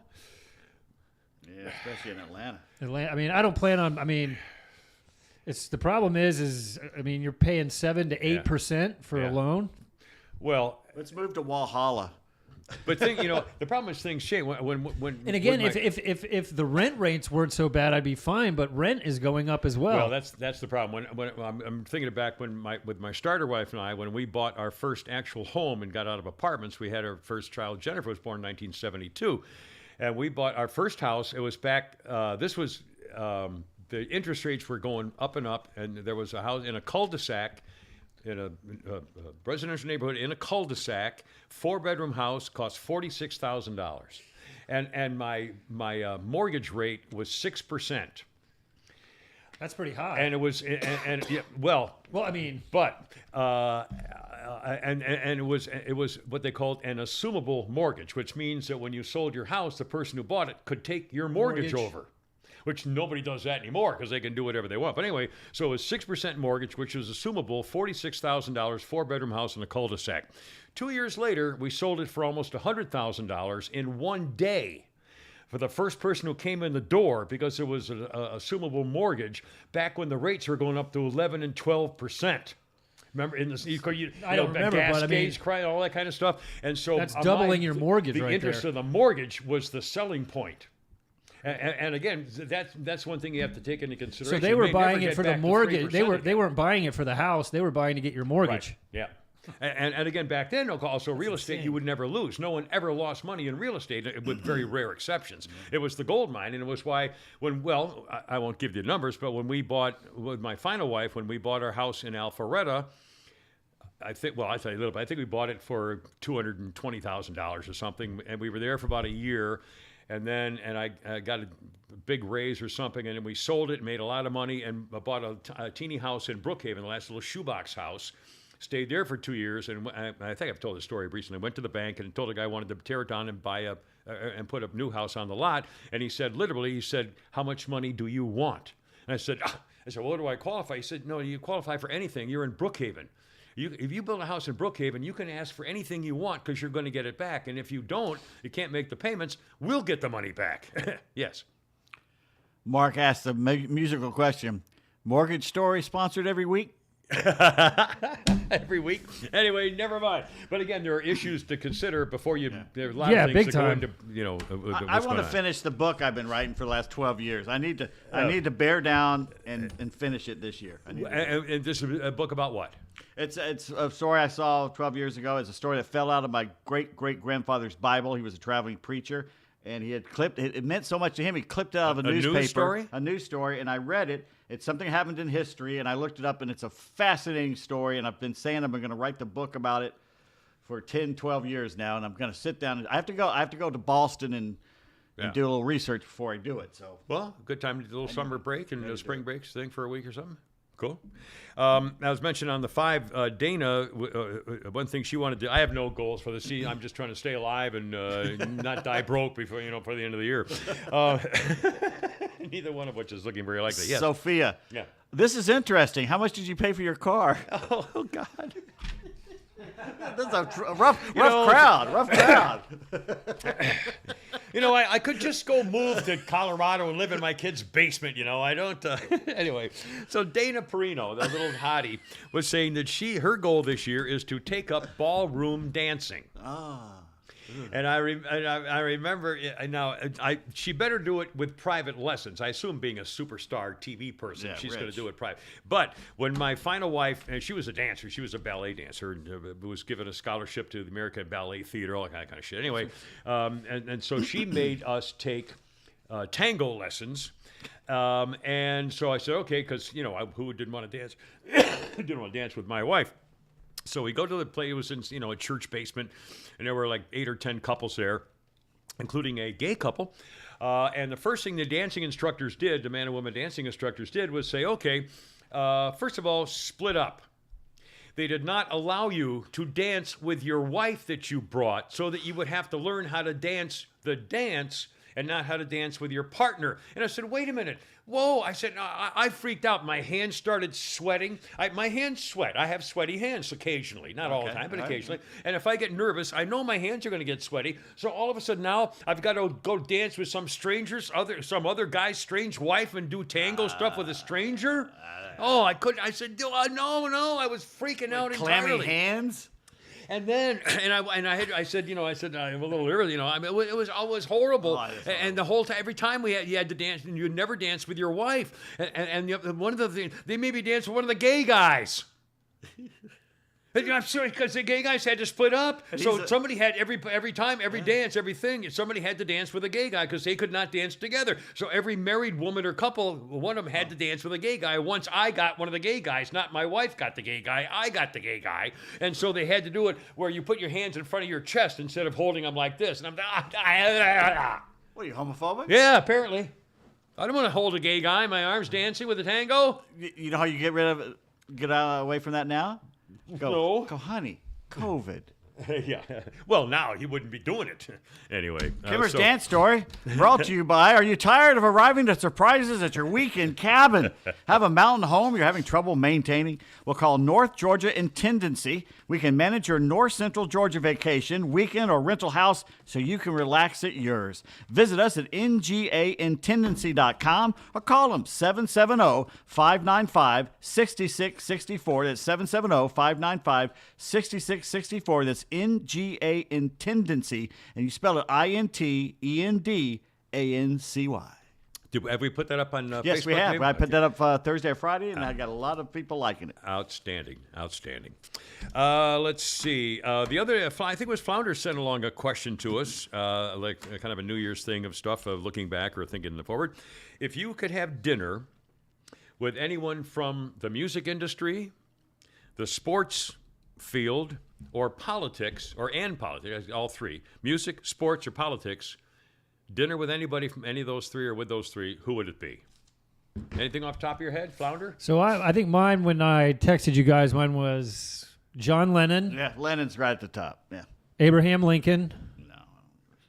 and then what was my other one? Politics or sports? Sports. Jackie Robinson. Jackie Robinson. Yeah, Jackie Robinson. Yeah. How about you? Lennon. And then I'd also talk to George Harrison, too. I'd love to talk to him. Sports, gosh, I've spoken to so many sports I know. people. I never spoke to Willie Mays. I did. I know you did. Call me an asshole. Well, you are an asshole. Turned his back on me How when dare I you tried talk to interview Willie him. Mays? But politician, Winston Churchill, without a doubt, the stories he could tell, not just in politics, but war, from South Africa to World War I to being in being prime minister. I mean, oh my God, the stories But he on could the other tell. hand, but at some point, would you think, gee, it would be great to talk to Hitler and I don't hear speak what he German. believed. Well, well, you'd have to assume that you therefore could communicate. But I mean, if you could Hitler. talk, I know with- what he believes. I've read his books. Okay, He- well, how about Jesus? well, he's not a politician. You didn't say Well, I religious know. figure. It was kind of a sports guy. I mean, you know, I, I don't know. Well, I don't know. I don't have any opinions. I don't. You know, I don't. I don't really give a crap about him. You know, if I was going to be music, it'd probably be History the people. hippie freak with the bare feet who had the overalls, and I showed him with Judy Collins. Jerry Garcia. No. The Charles Manson? I love me a woman. Bob Dylan? Bob Dylan. That would be a Bob good Dylan. one. But if you got history, I'd love to talk to Genghis Khan. How did you do it? And where are you buried? So I can find, because you talk about rich if you find where he's buried. Because they don't know. They don't Yeah. know where he's buried. They killed everyone who took the entourage to where they buried. They killed everybody. Yeah. Well, I mean, think about all the figures in history. I mean, God. Napoleon, Confucius. Caesar, Caesar would be great to talk to. Nero. I mean, George Cicero. I Ben mean, Franklin would be Ben great Franklin, to talk yeah. to. Yeah. James, what's his face? Jefferson. Say, did you really strip? Yeah, they stripped that. If you had He to was do it over nailing them again. all in France. He was having all of them over hell in yeah. France. He There's spent so most of many the in history. Revolutionary War in France. Cicero, you go for No, Cicero? no. But Ben Franklin did. No, I mean, you would want this. Oh, That's no, I don't interesting. know. I mean, I'm not that. George Patton. Oh, Yeah. God, I'd love to talk to Patton and Eisenhower. Anyway, you could go on and on, but it's kind of thing, funny thing to think about, dead or alive. Anyway, okay. Now let me ask you this: we just briefly mentioned a second ago. There's kind of a feature thing going around. The fact that the General Assembly, which is basically going back into service here shortly, is going to expand gambling in Georgia to consider any form of gambling, according to opponents, is immoral and addictive and leads to crime. But the two consistent themes are for casino sports betting and horse racing, racetrack betting. I hope they don't come close to horse racing facilities. They are, unless you're talking about the Preakness, Belmont, and the Kentucky Derby, horse racing venues are too often aligned with really bad treatment and criminals and underworld behavior and fixing and detrimental fear of the animal. It's bad news. There are too many badnesses about it, I promise you. Now, casino gambling, I don't know. Where would they put it? Anywhere. Well, underground Atlanta. And guard it. Keep the scum out. But anyway, I mean, but you know they'd want to put it in a suburb. They're going to put it near the ballpark or something. I mean, you know what I mean? They probably put it at You don't want it in the Roswell. Or, burbs. I don't. You don't want it out in a nice place like Roswell. I know, but again, I don't Put know. it on the lake. You put Alatoona or Hartwell. Put it on the lakes. Well, what's the Oconee. resort up there right now? What's the famous resort up there? Lanier. Lake Lanier Resort Island. And We the already other have one right over the border, Cherokee. Yeah, Yeah, that's right. it's right Cherokee there. Casino. Yeah. Anyway, but Breaking there's- news, real quick: GOP leader Kevin McCarthy loses the first ballot for Speaker of the House. Aha, and they haven't had to go through this in 100 years. Yeah, You very. do not have to be there. I to could be the speaker. speaker. Right. I could be Pope. Trump could be speaker. Do you know that I could be elected Pope?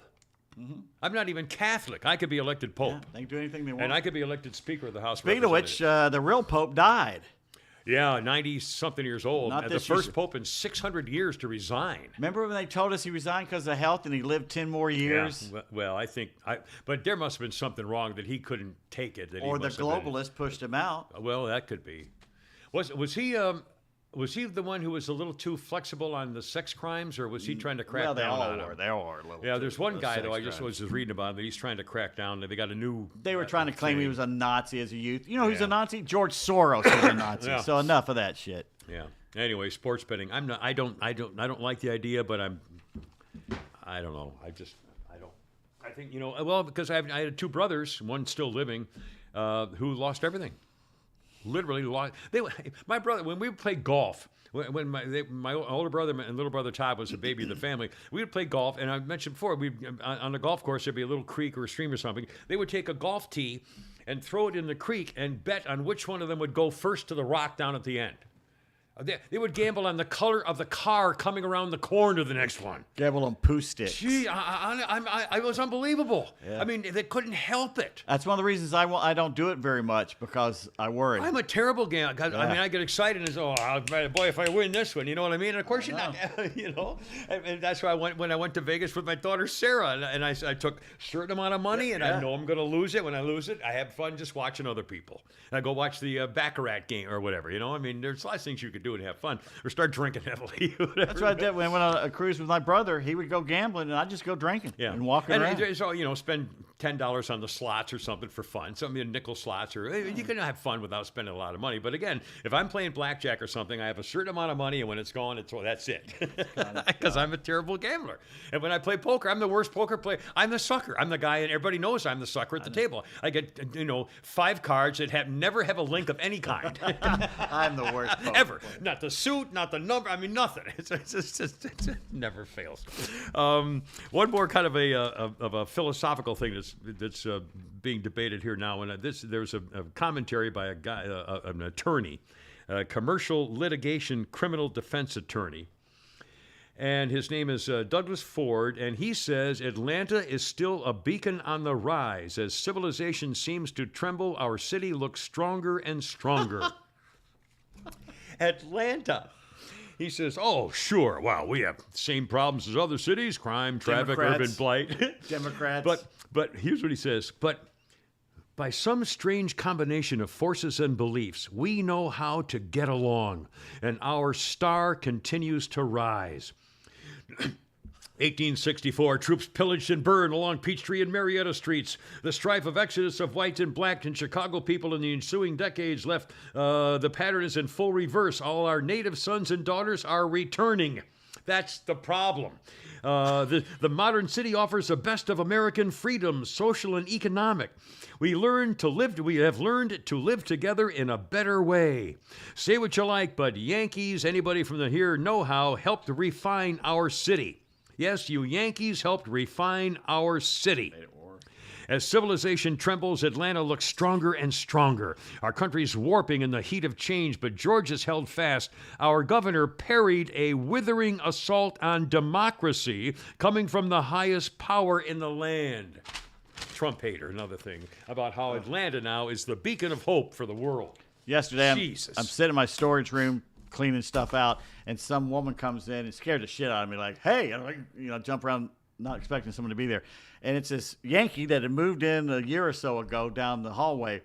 And the first thing I heard her talk, she was talking to another lady and talking about how she didn't want to live out in the country when she moved here because she didn't like all those, crazy religious conservative Christians and all that. So I've been friendly to her, but I haven't really done much. And she came in and was talking yesterday, and she said, yeah, things getting around here with the leaks and all that. I'm thinking about moving back to New Jersey, and I could not. I almost went. Yeah, it's just money with a ticket. Or yeah, you leaving tomorrow?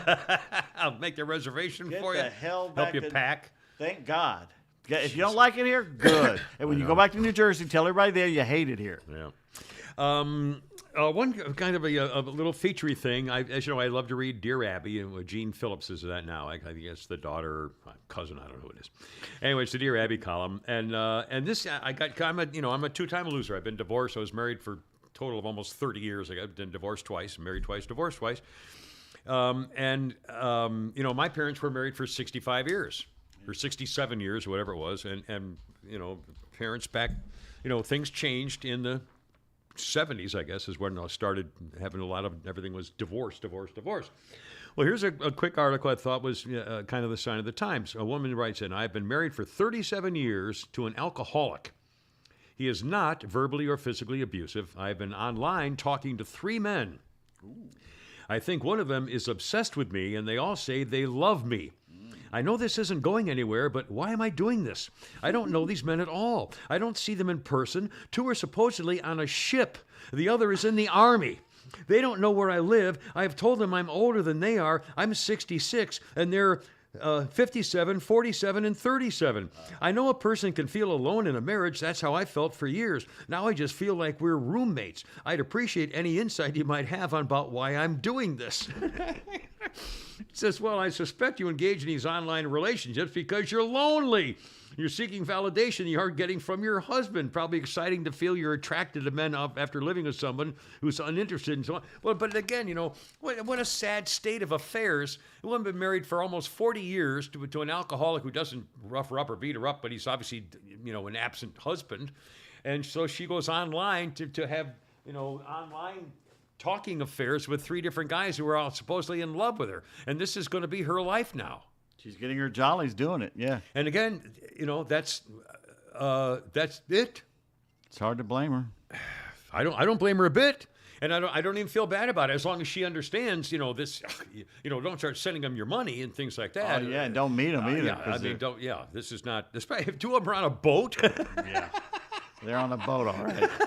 I thought that was pretty funny. Good ship lollipop. Do we have any comedy things we want to play? We got some sound bites here. Do you want to play, who is that, the redhead, pudgy, pervert? Bill Barr. No, the masturbator who got caught. What? Oh, C.K. Lewis. C.K. Lewis. Yeah, that guy. Yeah. C.K. Lewis. He No, did that's well. not his name. What's his name? Louis C.K. Louis C.K.. Louis C.K. Yeah, that's it. It's Louis C.K. And the other one, there was one talking about manhood or something and the parking. You sent a couple of really cool little things here, Flounder, if you want to pick one.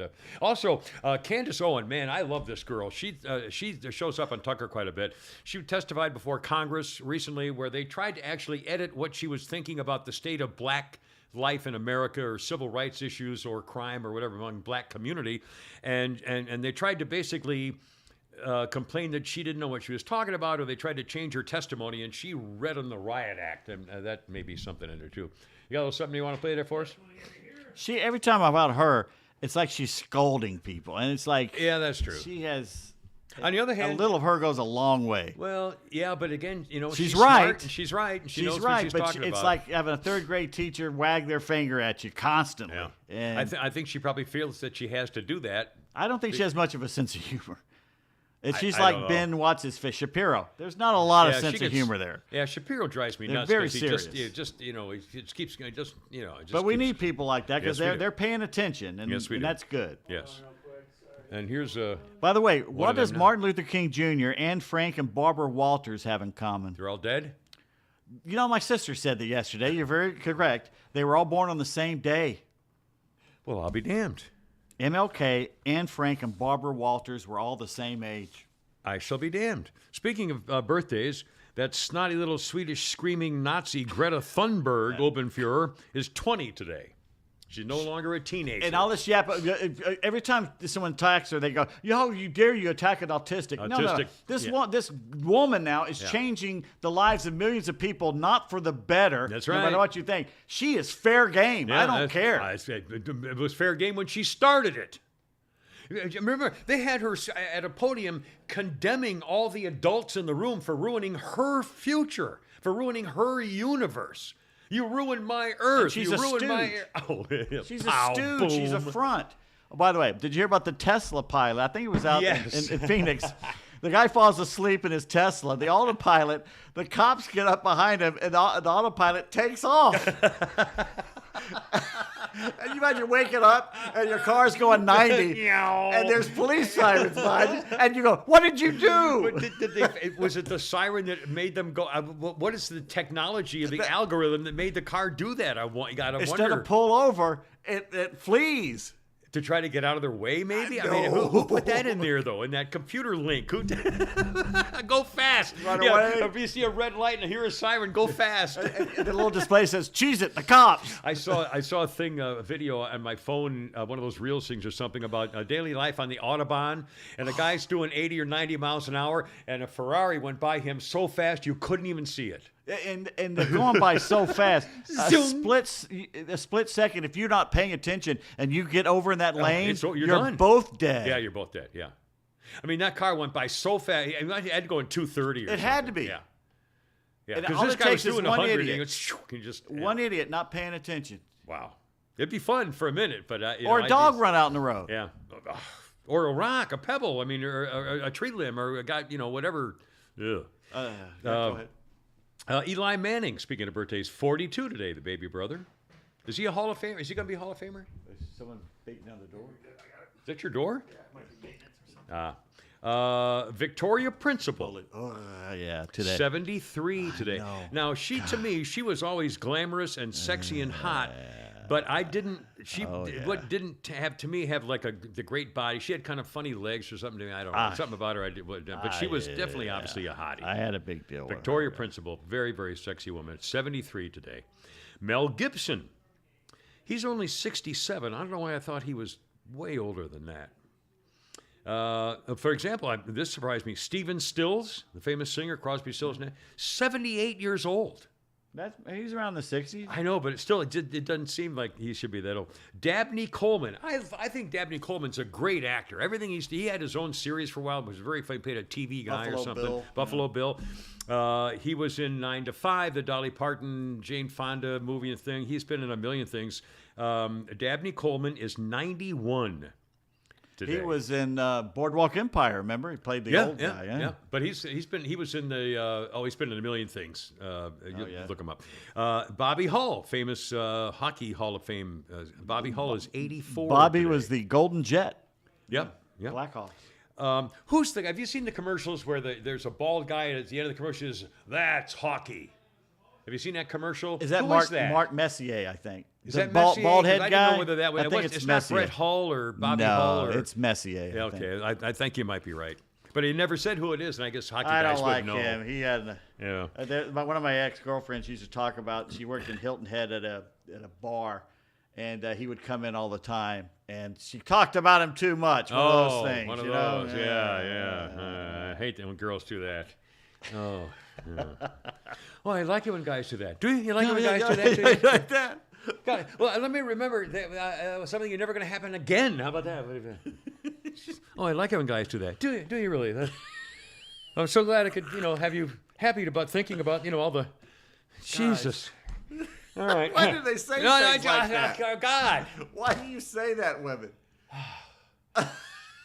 It was with my final wife, who, by the way, was the knockout of all time. Okay, so we're at a New Year's Eve party or something at the radio station, and before I was getting a drink or something, and there was one of the sales girls who used to be there. And she was there with her husband or whatever, and we were talking about it, and the guy said, and she have a great set. I said, oh yeah, you really, you still got it, you look great, or something like that. I said, you still got it, you look great. A couple minutes later, I'm back with a fantasy guy, with a final wife. Sorry, I said that. Final wife, and the girl comes over, and they're talking about, and she says, yeah, Kimmer says I've still got it. In front of my wife. And I'm going, holy shit, you're are you doomed. serious? Doomed. Oh my God! I said, well, you're still here with the people. And, I'm doing this, and oh Jesus! Okay, that reminds me of a meme I saw. It's a guy standing next to Death, and Death is saying to the guy, your wife just signed for all those Jeep parts you bought and didn't tell her about. So do you want to drop by home first or just come with me now?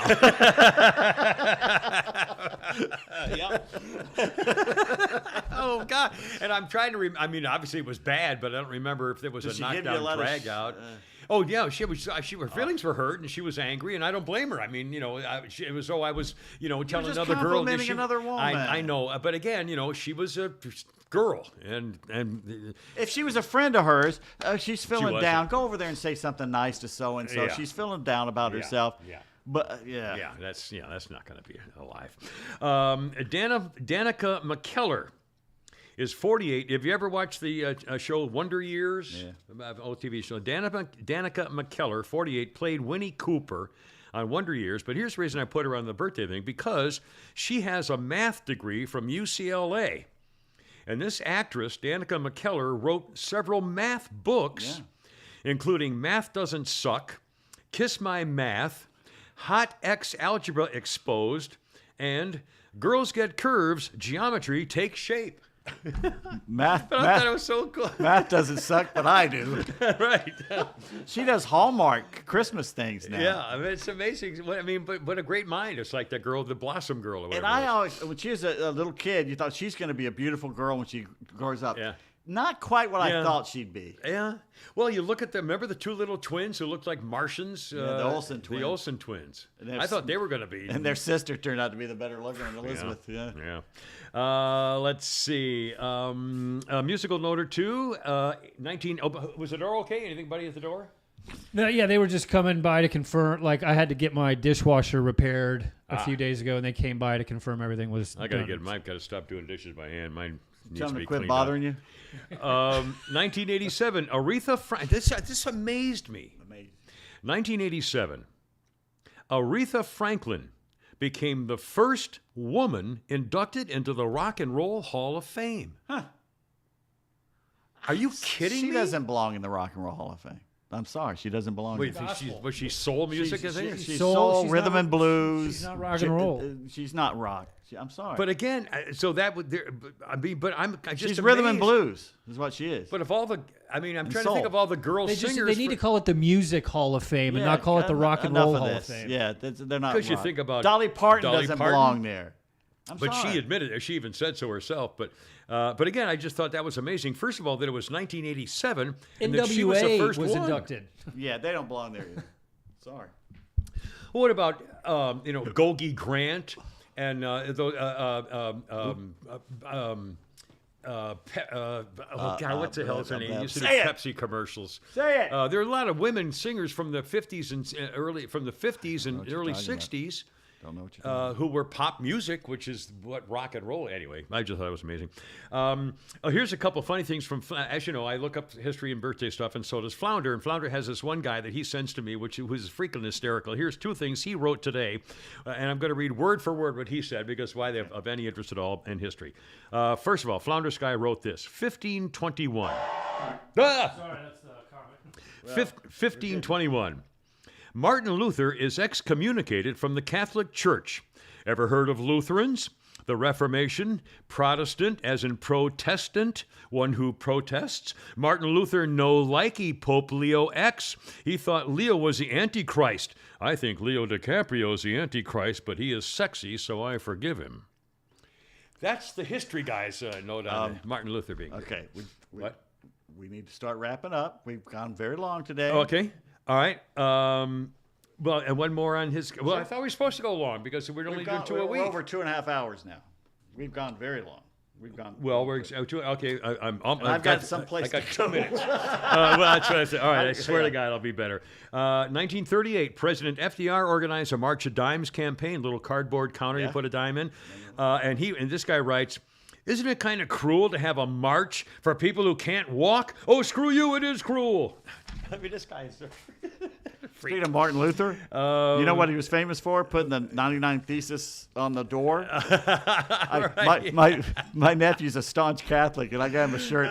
It's got Martin Luther on it, and it says, "Nailed it." Well,